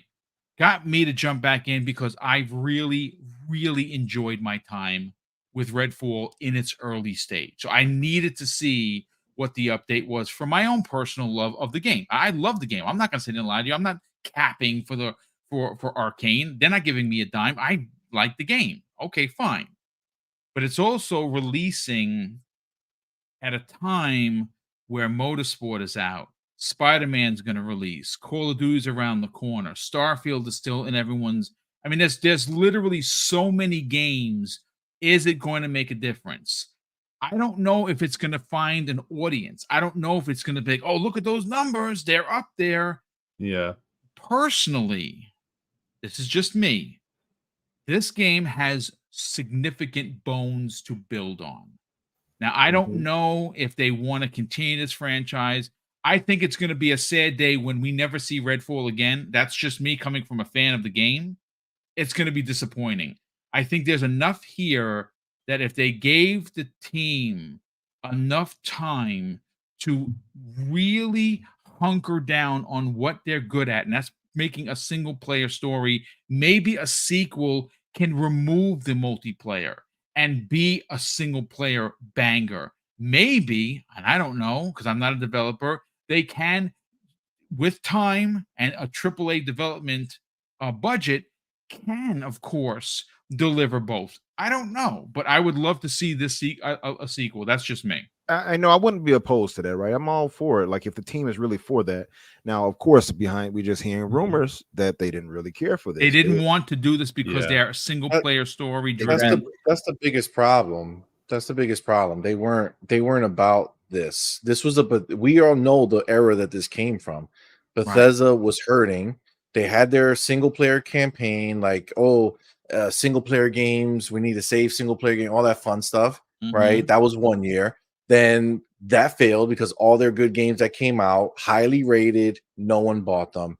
So they immediately caved, changed everything, and we got Young Bloods, like basically everything. They were in a position where they were forced to make these type of games because they weren't owned by Microsoft. Wait, that sounds familiar. Who else is trying to make the pivot for money? Yeah, that sounds very familiar. Yeah, that's why it's going to fail. And that's what you're seeing on the PlayStation side of things, and why Jim just retired so soon. I think we're to smoke this fire, but you're absolutely right, C Money and Danny. Is like, it's the matter of, I think that at the time they were a little cash strapped, they needed some money, and I think they were trying to pivot to that, that game as a service type thing and get that money from that, possibly microtransactions heavy. Now, Redfall, to his credit, doesn't have that, but of course, I believe that's Microsoft's influence. Well, that's right, because of Microsoft. Yeah, absolutely. But my thing is, I get upset only because we look back now. It's hindsight, of course. Now they couldn't have known this, but 5 months time. Perfect release time window in October for this game. It just fits with the motif, if you will, of Halloween. How perfectly would this have been to release in late October right here? 60 it would be pretty dope, dude, like they promised, honestly. Everything. Yeah. That's the only thing I get bothered by. So that's why I say, is it too little too late? Because like C Money had alluded to when I mentioned it, look at all the other titles we have in this month. Look at all the other types. People are still on Starfield. Hell, I still have to get some things. I still have some achievements to get on Starfield. So I still have some things to do. You know what I mean? Spider-Man and Alan Wake. Exactly. Got Spider-Man, Alan Wake too. Right? Bad month to be trying to muscle in. It's a crazy month in time to try to squeeze this into. So, but I still think if you're going off, because as Boom mentioned earlier, and I said it before myself, is you don't get a second chance at a first impression. And my impression first time was not favorable to Redfall. I had a 6 out of 10. And there is fun to be had if you play with certain people and friends, of course, right? Maybe even by yourself. I know, Boom, you did it by yourself. I saw you fall to your death a few times and such in here. Getting at you. I saw it, but hey, kudos to you for keeping the footage. But I would erase this, though. I don't know, but still. No, but seriously, I see the vampires are much more vicious and getting at you. I like that. I love the challenge, but I did play with definitely changed, and I did have enjoyment in Redfall. So I'm not trying to make it like it's not enjoyable. It absolutely can be enjoyable, a multiplayer to me, Redfall. But I'm not going to make it like, oh yeah, this game is great. It was not great. The game was a 6 out of 10, and I think that's me being more than fair. But I do want to see how it feels now with the 60 frames and other quality of life improvements. I just go back to wishing, man, I wish they would have just delayed it until they had everything they needed for it. I really do. And I think they would have just improved its chances of maybe us getting a sequel for it. Yeah, I think you're right. My only addition to that would be that I don't think that they expected this to make a huge difference. Like, I don't think that they were like, oh, this is going to save Redfall, this is what's going to make it popular. I think it's a combination of they promised that they were going to do this and they just wanted to see it through. And I don't know if there's any other content. I don't know if I think that they said that they were going to like add other characters, so I guess they'll probably still do that, because like if they said they were going to do it, I have to assume that there's still a planned DLC. Yeah, they have some skins for Dorito bags right now. Well, cool, dude.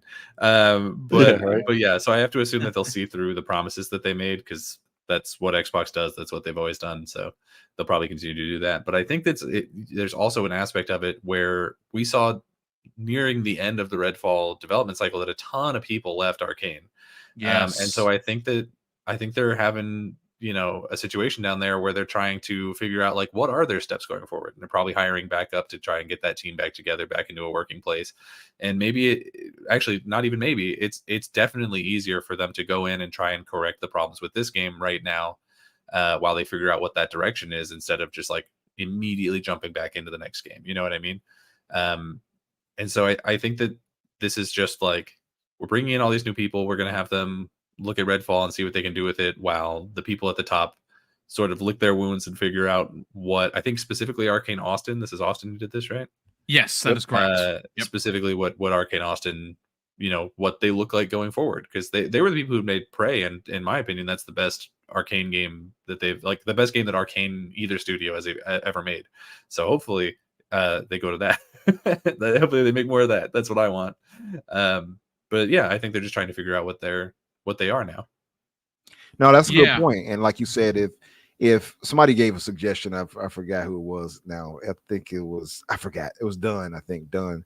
He's Sakaro. He said, what if they did like a Buffy the Vampire like DLC or something? Oh man, I That'd would be love fun. that. My Me ex at too. the time, my She was in ex-girlfriend. Call of Duty, so anything's possible. Yeah, hey, you never know. They got Nicki Minaj in Call of Duty. Why can't they get Buffy? Yeah, there's that. They do. I mean, I'm sure it sold some do, for skins. sure. You know what? See, money. Let's bought bring it. you. Okay. See, money. Let's bring you in and just close out again. This it wasn't one of the bigger topics of the show. Like I said, I no, go check the stats. I got 80 hours in the game. Am I a fool? Well, to your maybe you think so, but I at least enjoyed it. I'm running through it again. I will finish it. I don't know if I'm going to run through all 4 characters, but I'm here for it. Like I said, but I enjoyed it. Yeah. See, Money. Let's get your takes on this. It is to both Danny and Infinite's points. Is it a little too late? So this is the thing. I'm gonna be on the exact opposite direction of this. Okay. I don't think it's too little, too late. I think the writing's on the wall for like the hardcore people, right? But this is what I would say. We are in a different world now, right? You got to understand the people who like get into this bubble where we're all talking about it and having this huge discourse about how bad, this game was. These people are one set. The people that Microsoft did this for, right, to make sure that it's up to snuff, are going to be the people who go into Game Pass every day brand new, who didn't have a chance to play Redfall, who, just like you guys said, right, you don't get you never get a second chance at a first impression, right? Well, to a lot of people, this version of Redfall will be that first impression, right? Like we got to remember, like, again, we're not at the old times where if a game, didn't sell its first month or 2 months and it just kind of fade away into obscurity, right? Because if we go ahead and take a look at games like Ghostwire Tokyo, which didn't do well on PlayStation right off the rip, I think it did maybe 1 million, but going into the Game Pass service, right? And it wasn't highly reviewed, right? But going into the Game Pass service, it has over 6 million players, right? I can easily see that you have Redfall in this service now. It is spooky season. We have to remember that the world does not revolve around us hardcore people. And even though we're looking for the next best, brightest game that we got to pay $70 for, like Alan Wake 2, there's going to be plenty of people who are going to be sitting with their mom or dad who said, hey, your gaming life is whatever comes to Game Pass. And they're going to sit there and be like, oh, snap, Redfall, what's this? Vampires? It's spooky. They're going to play it. And with this update, yeah, they're going to have a much better time than we all did when it first came out. I would say that, again, for us, I'm even in the boat that I'm going to go back. I did not finish this game. I played it for a while. I enjoyed it. I got pretty far, but other games came that took me away from it. But me and Doodle, we hopped in. and we went and played it after the patch, and I got immediately caught back up. Like we were trying to play a few things because we were gonna have the podcast, so we were trying to have some different things to talk about, and I got all swept up, and I was sitting there playing the game again because it feels that much better on console. Like I originally played it at the 30 frames on console, and I stopped, and I was like, I hopped on the PC, and that's where I played it for the time that I played it for. And this time I was on the Xbox, but with the update, it was like, this is money. This plays good. It feels good. I feel like it got harder. I feel like there's enemies all over the place. Now I want less enemies. I'm like, dude, I need a and every turn. That was one of the biggest complaints, is that the world felt like empty. And I'm telling you, mind you, I'm playing on normal, and and they're giving me a real challenge for sure. Was that normal gameplay we saw a second ago? Yeah, that was playing on normal, and that was getting my ass handed to me. Yeah, dude, I put it on easy. Okay, because I'm not looking to play Redfall for a challenge right now. I'm trying to see, just let me get through this because I don't have time and I want to try to see what I can do. And I was getting my ass handed to me. Like the vampires don't get easier, bro. There's so many, and they just Doodle doing all this time while you were getting bit. Well, she was laughing at me. She was at first. Well, let's put this first. I had to wrestle. I had to wrestle it off of her because she wouldn't let me play. She would tell her, Doodle, you know what's going on. She wouldn't let me go. Like she wouldn't let the controller go. Like she wanted to keep playing it. So she got into it as well. And I just wanted to play because I was like, all right, let me get a shot. But nah, man, it was it's really good. Like it's definitely a much better game than it was at launch. And again, like think about how many people that who we consider hardcore players who sit there and talk about Sea of Thieves, right? Or who sit there and talk about Grounded. Or even Ghostwire Tokyo anymore. Oh, okay, you. All right, fine. That's true. But you also like CRPG, so you gotta. All right, okay. All right, we're just coming from you. All right, that's fine. That's dope. But that being said, I also like Baldur's Gate 3. So, but you also played on PC though, so you experienced it at 60 already, though, right? I did already experience it at 60. Yeah, I already did. So that's why I'm saying coming back down and playing it on console. And it being at that 60, feeling that good, it was just like, it was great.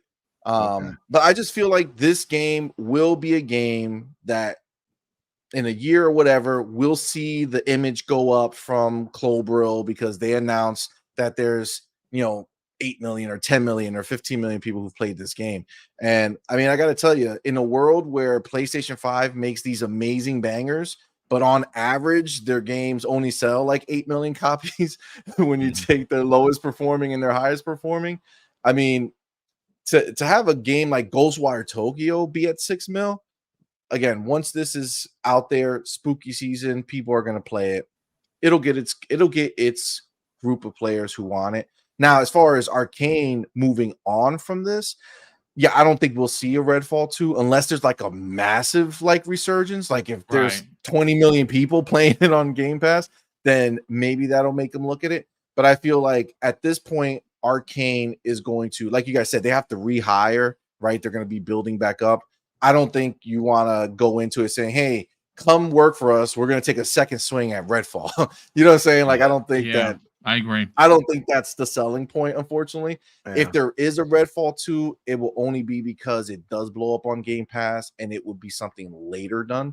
But I think they're going to want to do a very arcane ass game, right? They're going to want to do something that's super system heavy. It'd probably Prey 2, to be honest with you. I think Prey 2 would be the game that they're going to do because you got to remember, man, Arcane was kind of like that hit on their name. But Prey was this amazing game that got this huge resurgence when it went into Game Pass. The easy sell is, hey, come work for us. We're working on Prey 2, right? So that is what I would venture. Or Dishonored 3. Or Dishonored 3. I mean, well, that was leaked as already coming. Right. So I don't know if that, but isn't Dishonored. Well, that would also be. That's the Death. Yeah, that'd be Leon. Is that Leon or is that? Yeah, that's the Leon. Okay, so that would be Leon. Sorry, this is a Dishonored game. That's why we're getting Dishonored because they already finished Deathloop, and we don't. Was there a rumor that they were working on Deathloop 2? That was also with the cards. Yeah, I think that I forget which one was where, but I think both of them have been rumored at one point or another. Dishonored 3 was one that was on the official recent leak. I don't remember if Deathloop 2 was on there. It's So, I look, wanted to you add know what this. you know It what the was on the funniest leak, thing not is? You Deathloop guys 2. mentioned Deathloop. You mentioned Prey. You have a lot of high praise for it. I played both those games and walked away unbelievably unimpressed. I'm going to agree with you on Really? Deathloop 100%. Okay, yeah. So Deathloop incredible. did But you nothing know for me. what's bonkers? If you said, okay, give me your, you got 3 games, you got to rank them. Redfall is number 1. It would be my number 1 pick out of, and Prey. I enjoyed it. I thought it was good. I just couldn't get into it, and forget about it. Damn. Deathloop. I was like, yeah, this game of the year. I don't know. After I'm seeing not all those feeling it. 10s and such, you would think, yeah, because when I'm the same way as you, Boom. I played it and I was like, okay, this didn't do it for me. No, I'm looped out. I don't But know. when I beat that game. Like you with Prey, I played it and I was like, it is good.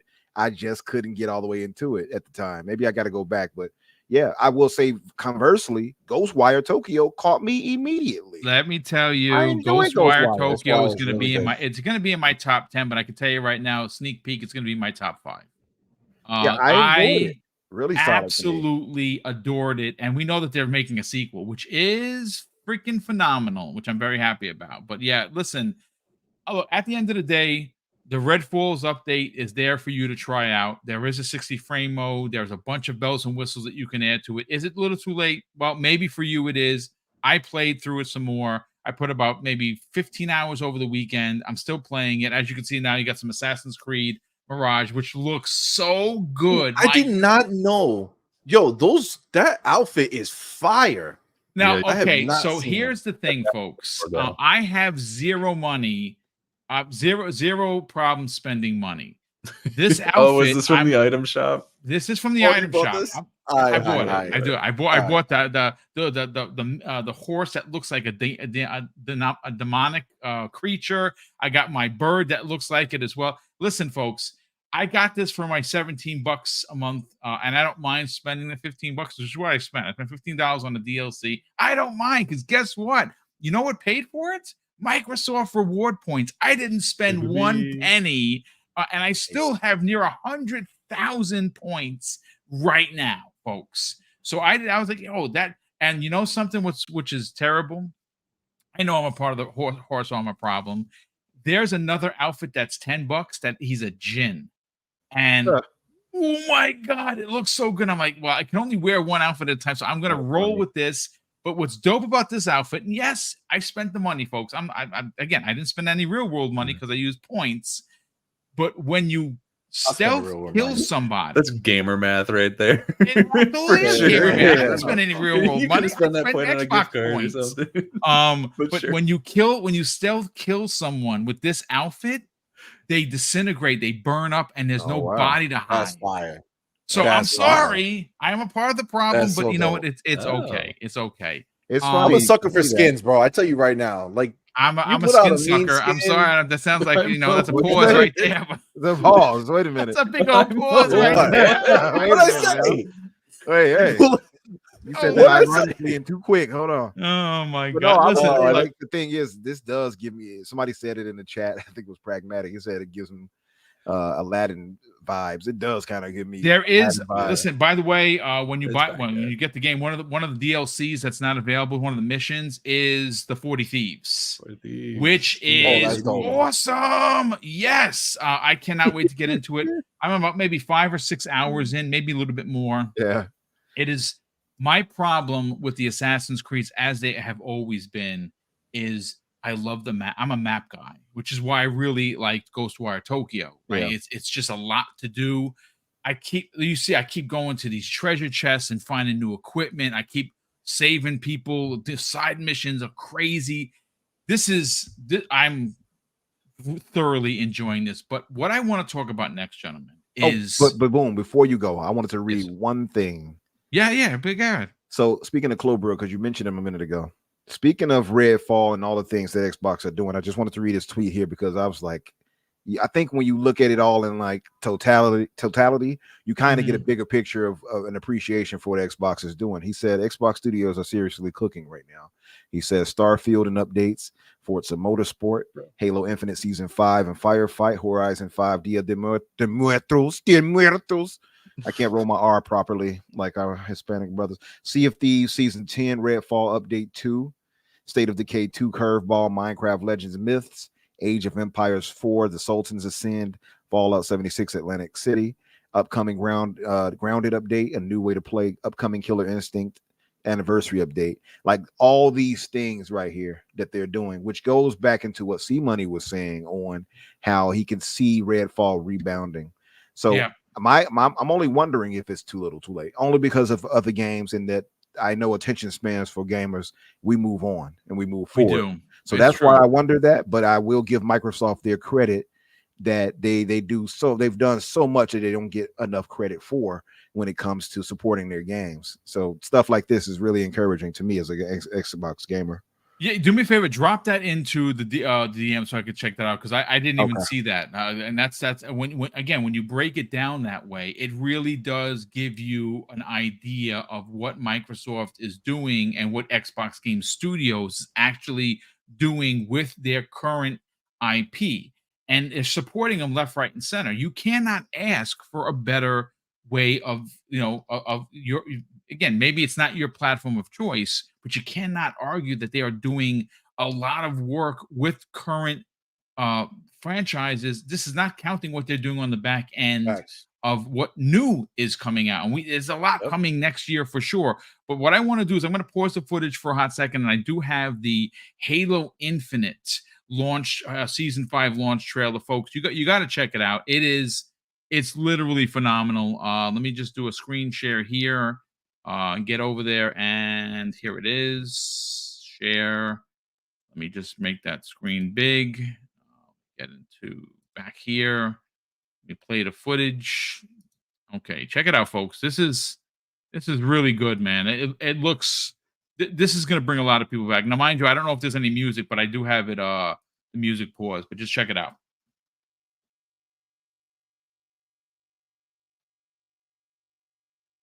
Maybe I could run. I'll run it again with the music, and worst thing they can do is just. I'm not gonna make a lot of money on the video anyway, so it doesn't even matter.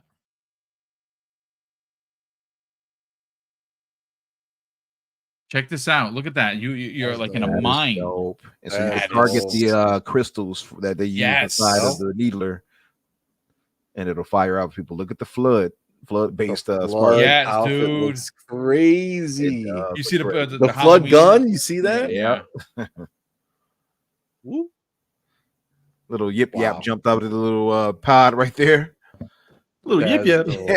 Look at him. Yip yap? What you call him? What you call my boy? It's the devil. It's the demon. And what's crazy is you can earn XP in the custom battles, meaning that Forge, which is phenomenal. And look, they added you can change the helmet. Now, granted, I kind of want across the board. I wanted to do the Master Chief armor. Yes. Yeah. The Mark 6, right? And Firefight, King of the Hill. Yes, please. Thank you. Beautiful. That's dope. Firefight is one of those PvEs that should have happened long ago. I'm so grateful that they're bringing it back. Yep. They need to get Warzone back too somehow. All right. So what I'm going to do is they kept growing it, man. That's all they could do. They got to bring it out. They have to put things out, and then they just give it to us as it continues on. This is an amazing looking season. Absolutely. Extraction mode. Extraction.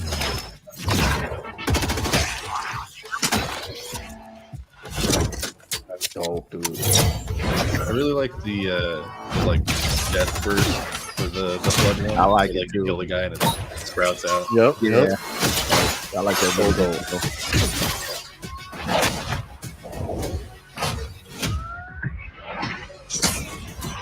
Forbidden. Those flood outfits are just killer. They're dope. I would love them to have Stipe to announce the maps you're on when you get to them. Forbidden or whatever. Did he just get squished by a different? He did. He got squished by the pod. Yeah. I cannot wait to see what these four creators are going to come up with the AI. Well, if they've got that, full AI, they might just remake the previous games or make their own games. Because at that point, you could just be like, here's level 1, here's level 2. And just put them out under your same name. That looks amazing. It looks dope. Man, That looks so dope. that is so dope. This is one of the most solid updates they've So let's talk about it, Umbra. Look, a lot of people have been waiting for 343 to deliver what people are considering to be the reason for coming back to Halo. I've always been there. I completed all 4 seasons and all the sub seasons, and I loved it. I have I think 14 days worth of play. When this drops, I'm stopping what I'm doing, and I'm jumping back into it. I love Halo. I love Halo Infinite. It's one of my favorite of, like I said, for many, many years, Halo 3, for me, multiplayer was tip of the spear. No longer is that true. I absolutely adored everything about Infinite Umbra. Of course I adore about you, brother. But I'm talking about Halo Infinite. Is that right? I absolutely loved the single player, which I'm saddened we didn't get any DLC for, and that's fine. It is what it is. But the multiplayer is so freaking good, and this looks to be amazing. I would imagine you're jumping right back in. Oh, I'm playing it now. I played it the other day. This past week, I was playing it with a few friends. Nice. So I'm still enjoying season 4. They actually have I forgot the name of the mode, but I cannot remember it right now. The name of the mode, but the mode they have for season 4 is actually really fun. So yeah, this to me is just more of the step in the right direction. It's amazing. I think Pierre Heinz joined them in season 3 at the end of season 3 when they yes, I'm pretty sure of it. Yes, when she retired. I think he worked there before, but he just moved into the higher position. True, right? he was doing the Master Chief collection. Exactly, he was in charge of that side. And now that he's moved over to here, I'm seeing a lot of positives. I don't think we would get what we're getting this soon. Yep, or maybe we would. Wouldn't it be crazy if she was let go like that, or excuse me, retired? Well, that guy, what's his name, David Ellis? Oh yeah, he moved on too, right? Yeah, he left, but he did tweet out that this was one of the last things that he had worked on. So it's possible. Obviously, if he worked on it, right, and he left, so he's left for months now, right, and he had worked on it, they don't just say, hey, go work on it. That was a plan to work on, so he had to work on it for some time. So this could have very easily have been Bonnie's Bonnie's roadmap. Bit of a swan song, if you will. Yeah, exactly. And that's the mode. Thank you, Def Leppard. It's Husky Raid. Husky Raid is actually really, really fun. Like seriously. But this is the thing, like I don't know how much we can give credit to, much like we talked about with That's Jim what Ryan. They call it when me and my friends hit a buffet. The Husky Raid. It's time, fellas, for the Husky Raid. Our annual Husky Raid. But yeah, like this, I don't know how much the credit to give to Pierre versus to Bonnie and team that were there before previously. But I'll just say that to me, and I hate to say it like this, and I hope I don't sound too cheesy, but Halo is back, baby. But yeah, it's beautiful. Oh yeah, baby. Yeah, it's beautiful to see. I mean, well, again, we go back to Microsoft and their teams not giving up on games and continue to strive to improve them. Now, we are in that age where we don't, unfortunately, we don't get games the way they should be at the beginning anymore. But I will take getting games to improve upon themselves over time than nothing. I think we all would appreciate getting a game in its closest best form at launch, like we were kind of accustomed to with past generations, right? And now that, of course, they weren't perfect then either, but we were accustomed to that, to getting games where we didn't have to wait for some update to fix something and, or patch in some new mode or something that we were used to. And Halo fans, again, we are particularly spoiled. I think because of the heaviness we put on 343, I don't think 343 gets many breaks. And you see how the fan base can be. The Halo fan base is tough. But you have to give them credit for trying to strive and doing some things better, I think, than even Bungie did here and there. They made some missteps though, and they needed. Oh, sure. There's no one's denying that. Absolutely, and I mean they deserve some righteous smoke, as our brother Kay Asante would say. But at the same time, they've done a lot of good, and what I would want them to do, and I think we've spoken on this before, is focus on not so much as like, oh, our fan base said this thing in the previous game, so let's cut that out. kind of stick to your vision. Don't let everybody change what you were doing, because I think they had the right vision going with 4. 4, I think, had the right vision story-wise. Now, multiplayer-wise, I'm glad they did listen to the fan base, because they went the wrong way in 4. So don't ignore us either. I think it's a fine line. But seeing this right here, you got Extraction. They're adding more arena maps, 2 of them. I feel like they can probably, if they could up that. I mean, like this season here, we got 11 new maps added, believe it or not.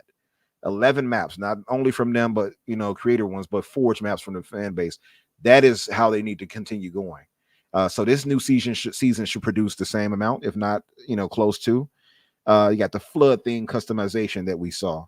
You got the free 20-tier battle pass, and much like you, Boom, I did all 4 seasons already. I did that a while back, so I got all that done, all those events, all that's out of the way. So I devour these battle passes, and I love how they approach that and letting you do it. Love it. They got the multi-core helmets. Now they need to get the whole thing going with the body kit. I literally just said that. And I'm happy for it. It's a step in the right direction. I want cross cores across the board. Like, I want to pick there's more seasons coming. Yeah. Mm-hmm. We'll get it next season. Yeah. I'm sure we'll get it. Ask a question as someone who has not continued to play the multiplayer of this. So when you say, you said there were 11 new maps and some of them were from Forge? Yeah, like Forge creations. They're made by the community. Yep.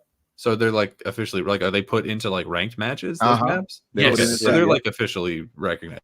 Yeah, they're officially. Yeah, 100%. Just curious, because I was like, there's only 11 maps, and they even including the ones from Forge. Like, that's crazy. There must have been hundreds of ones.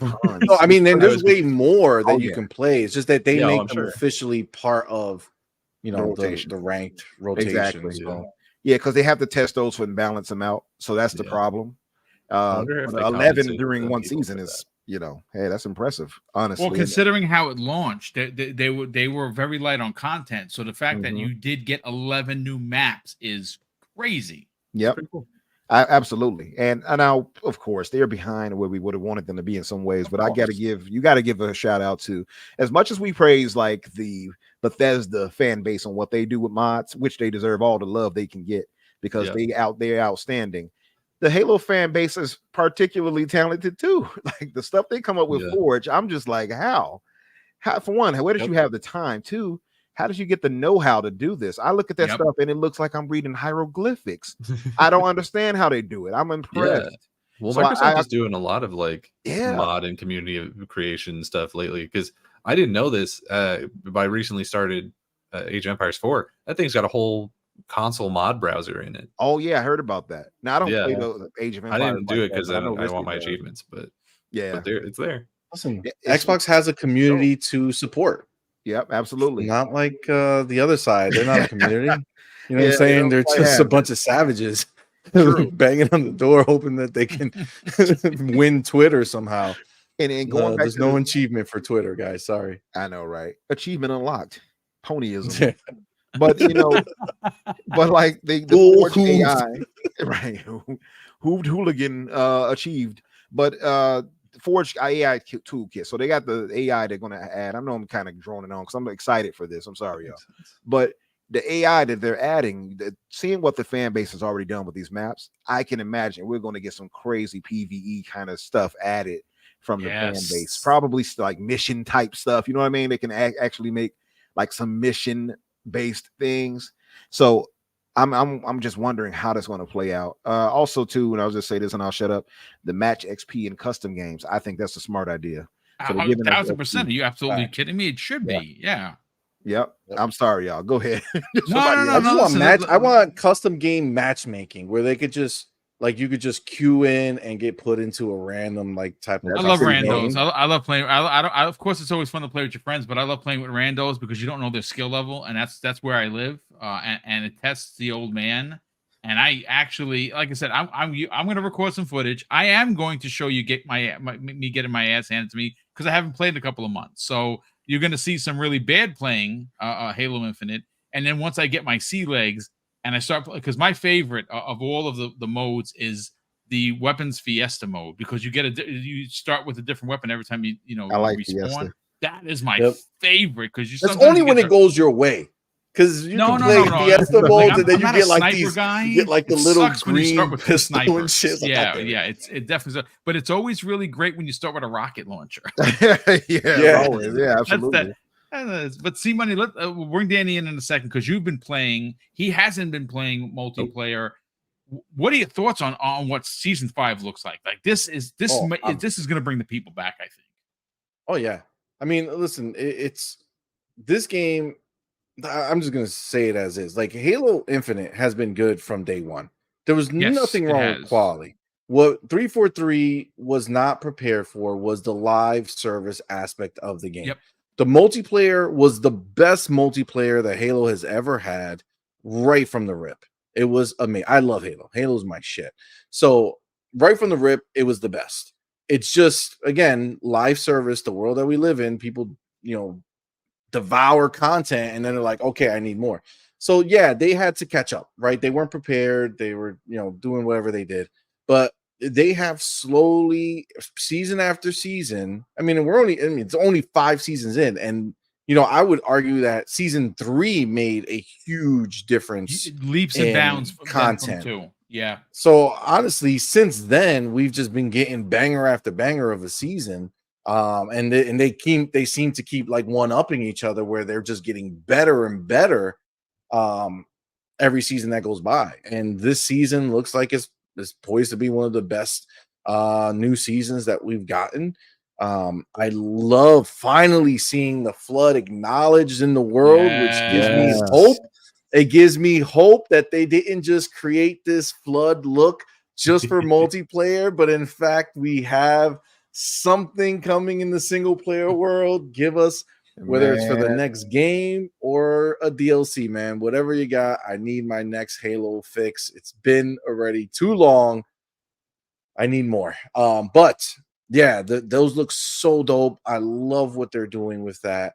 I love how they keep going in different directions when it comes to like when they showed shooting the needler, the crystals in there, and that's like a needler thing, like something that's just in the world. Oh man, it's phenomenal, man. I'm so pumped.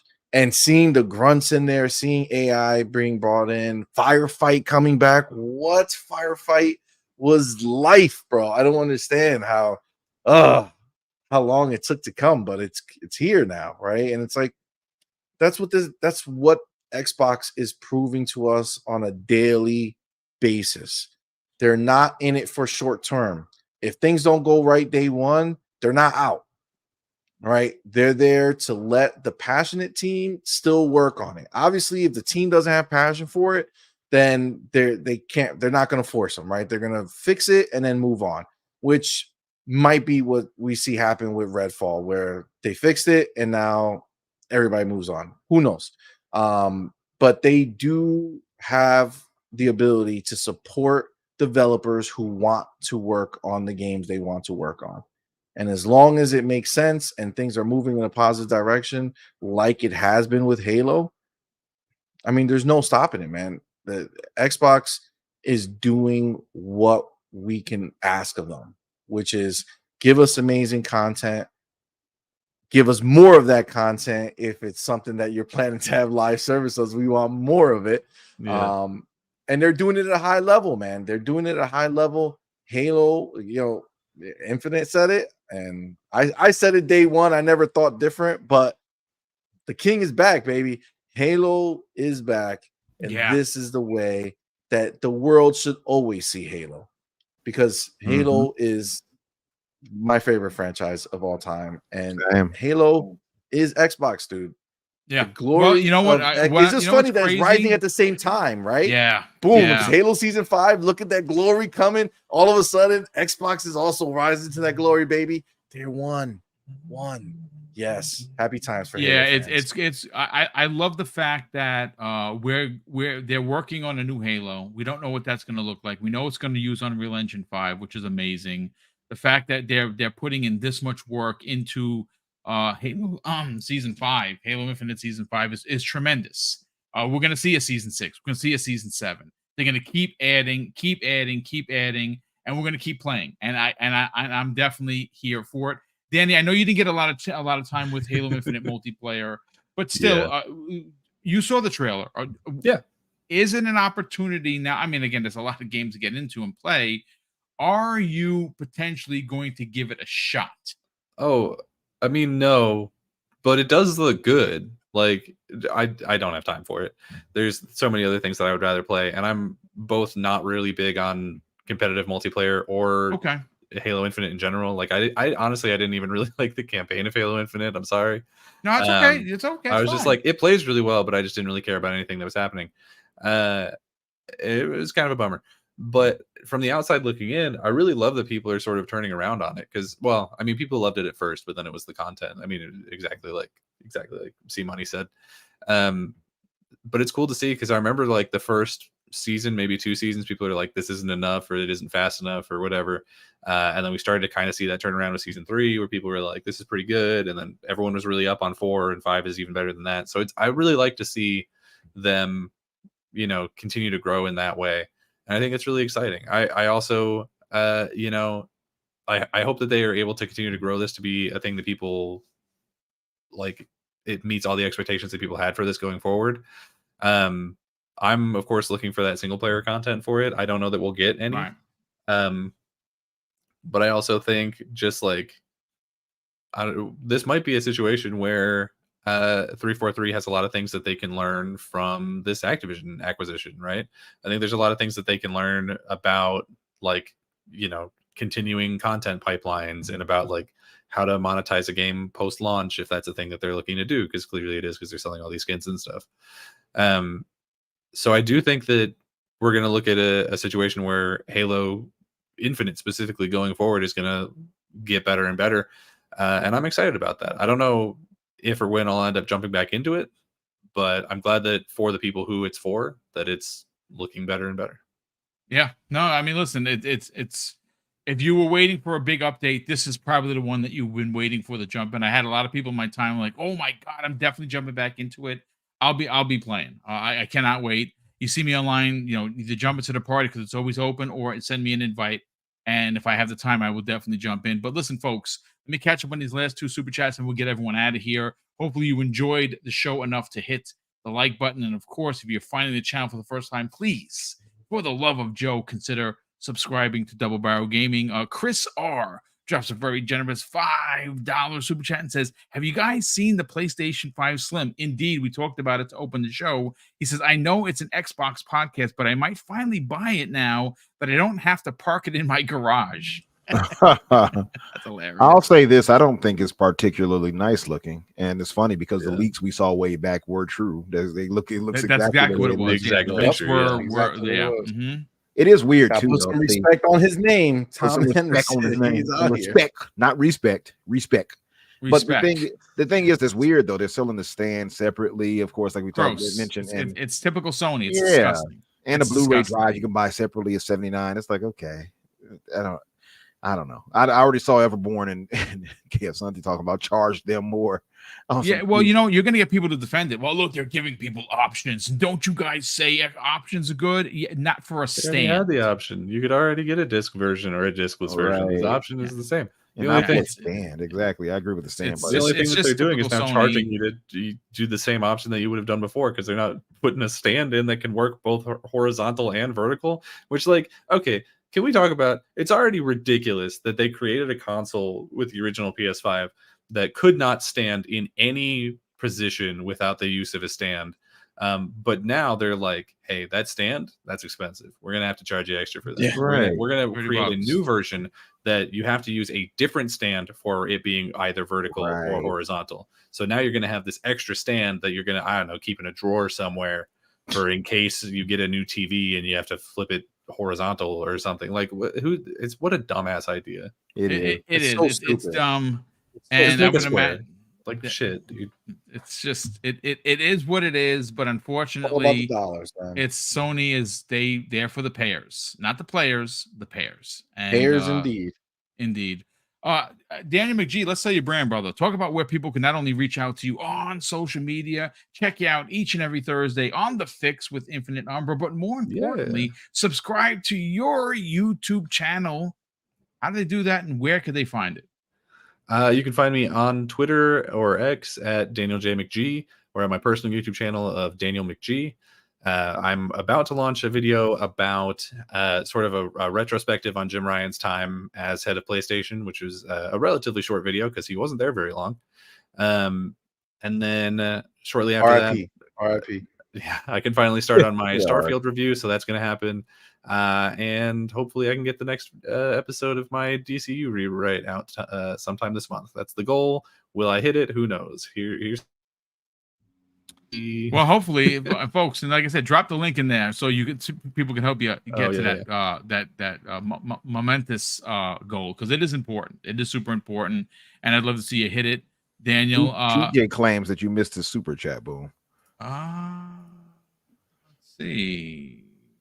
Oh yes, I did. I'm so sorry. Drawn TJ drops an additional $5 super chat and says they do have custom games, matchmaking browser in Halo Infinite. I just do randos. But thank you for the additional super chat, brother, and thank you for the. I did not know what that. He's right. I forgot. Yeah, I'm just not used to doing it, but he's right there. So you can do custom and matchmaking browser. Go online and matchmake into other people's custom shit. Yeah, I even did it before and still forgot. That's how long it's been since I've done it. I don't normally do that. I've done it once to make sure it worked. It did work, but I normally don't play like that. So that's pretty the custom games are dope. Super chat, letting us know, because I will hit that up. Yeah, thank you so much for that, Drone TJ. Infinite Umbra, sell the brand. Tell everybody about the Fix, where people can check that out each and every Thursday evening with you and Danny as you break down the gaming news of the world. This week is going to be big. Who knows? Maybe even by Thursday, we'll have a definitive answer from the CMA. You also talk about new information, and we got new information about Blade. Mahershala Ali's Blade coming soon, hopefully sooner than later. And guess what, folks? That's going to take place in both the 1920s as well as current day. I am here for it. Mahershala Ali is an amazing actor, and he's going to be an amazing Blade. He unfortunately is no longer attached to the Blade movie. Wait. Hold on. Mahershala is not part of it anymore. No, he had to step out a while ago. It was some kind of scheduling conflict because it got delayed. Wow, I didn't know that. Second. How as much as Marvel stuff as I watch, I don't recall anyone saying that. You didn't watch the Fix that episode that Daniel brought it up. You know what I'm saying? But I thought, like I know they delayed it, of course, because they had to go back to the drawing table. He didn't like what they were doing with it. Then now it's a case that it's just scheduled. He might have jumped back into it, but yeah, I think the last thing we heard was that he was really frustrated about it because of all the delays and stuff. And he didn't like the direction for the character, and so he dropped out of it because he also had some scheduling. What an L, Marvel! Come on, how do you let that happen? Looking at a story here from Screen Rant, and they're saying despite rumors that Mahershala Ali would be depart Blade, the actor is still on board and are reportedly heavily involved in the rewrites. Oh, cool. Okay. So I don't know. And again, I'm looking for a 2020. Maybe he threatened to leave, and they were like, "No, hold on, come back." Yeah, I see. And look, here's the thing. I could just be wrong. I've been wrong before. No, it's fine. I am DB. Blasphemy. It's saying Mahershala Ali still attached to Blade 2025. Okay, good. I mean, okay. I think he's a high caliber actor. Are you kidding me? He's freaking phenomenal. Did anyone ever see The Green Book? I watched that movie like 6 times. Mrs. Boom and I absolutely freaking loved that movie. I love them to go to watch him as Cottonmouth, he was excellent as that. Yeah, but really good. Sell your brand, brother. Talk about it. Where can people subscribe and check you guys out each and every Thursday on the Fix? And more importantly, where can people reach out to you on social media? Absolutely. So on Twitter X, you all can find me as Infinite Umbra or Umbra Infinite. You'll find me either way. So go there. You know, it's crazy. I actually saw some people that weren't following me, but we communicate all the time in chat and stuff like that. And I sent you something. I'm like, who? You sent me what?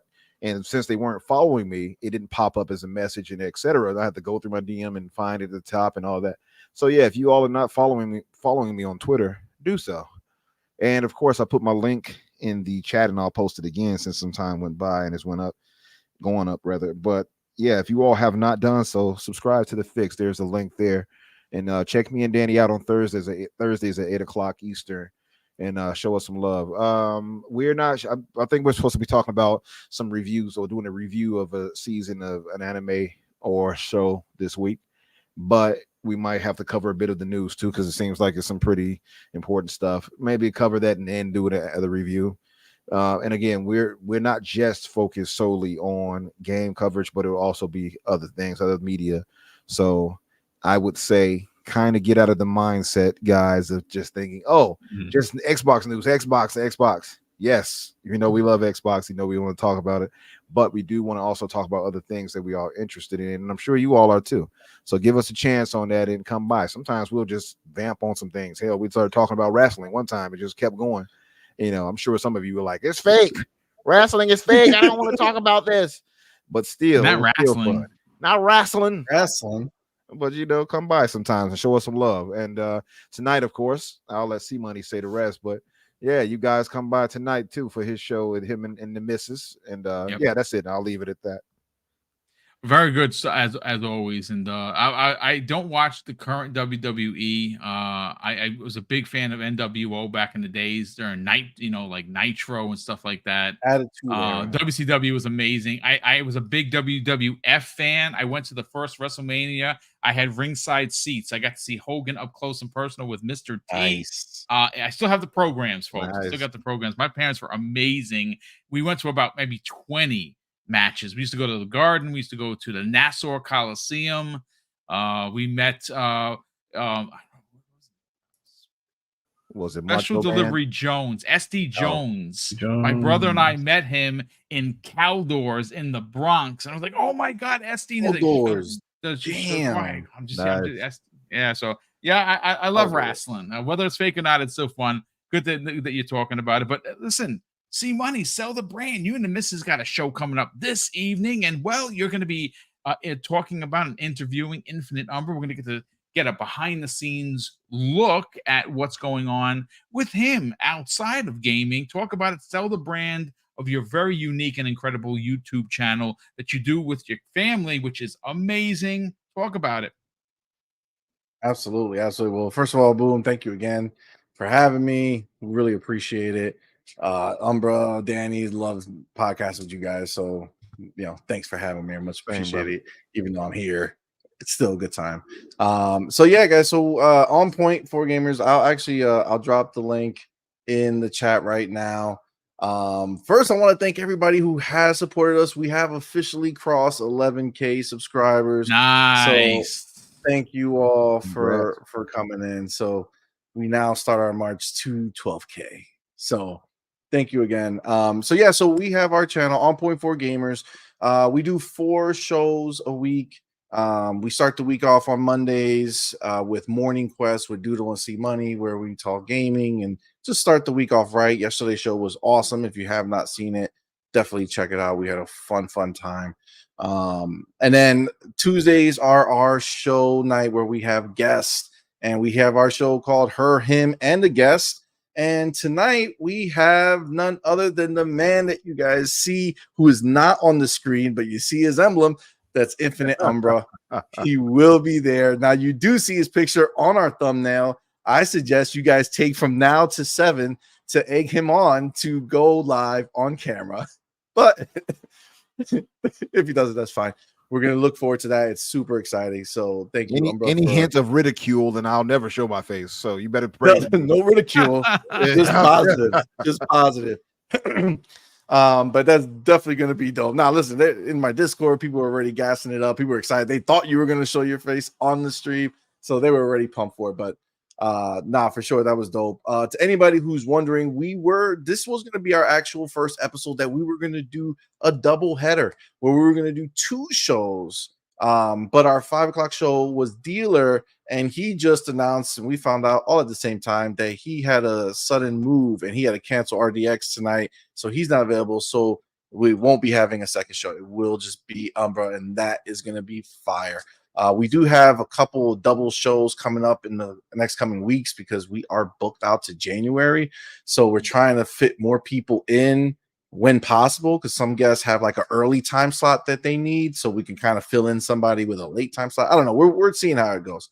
But that's Tuesdays. Thursday, we will be back with our gaming podcast. It's On Point, the gaming podcast, where me, Doodle and our son Madman will break down all the fun stuff that's going on in the world of gaming on the Xbox side and anything else that's happening. So that is Thursday. And then Friday, we end the week with On Point Anime and Beyond, which is where we talk everything from anime to TV, movies, pop culture stuff. It's just a good time. Definitely come check us out there. But guys, thank you again so much. And we do appreciate anybody who stops by. We love hanging with you. And Boom, thank you again. This was fire. Love coming on the show. It's a great time. Thank you, brother. Appreciate it. Listen, folks, thank you so much. We had over 660, I think 68 people here, almost 700 people here. That's pretty big. And we haven't even gotten to ABK yet. Hopefully we'll learn the fate of this deal, which of course we know it's gonna get signed. It'd be great to have that done by week's end, and Microsoft, I would imagine, is gonna waste no time, regardless of when that happens, whether it's Wednesday, whether it's Thursday, Friday. We're going to be covering it live here and on Double Barrel Gaming. If it happens to be very early and it's breaking news, like say, for instance, tomorrow we get some news, I will have a breaking news special, as I will. And of course, we will then come back at 7 p.m. for primetime gaming. Thursday is X-Vlog Live. I'm going to be sitting down with Retry from Game Pass _Daily. And we're going to be talking about Game Pass along with, well, whatever news is available, obviously. And of course, Friday morning's Breakfast with Boom, we will get more into exactly what the ABK deal means for you as a gamer, especially if you are a paying subscriber of Xbox Game Pass Ultimate. I want to say a big thank you to all of the Super Chats and channel members that are a part of Double Barrel Gaming. We truly appreciate all the generosity that comes in each and every show. And of course, I'm going to close out the show with something that's incredibly important to me. Hopefully one day it'll be important to you. And that's something that my dad taught us when we were kids. And he would say, Craig, treat others how you want to be treated. And also, it doesn't cost anything to be nice. You live by those rules, Craig, I can guarantee you're going to have an awesome day. So take care, everyone. And we'll see you next week on the newest episode of the Xbox Factor Podcast.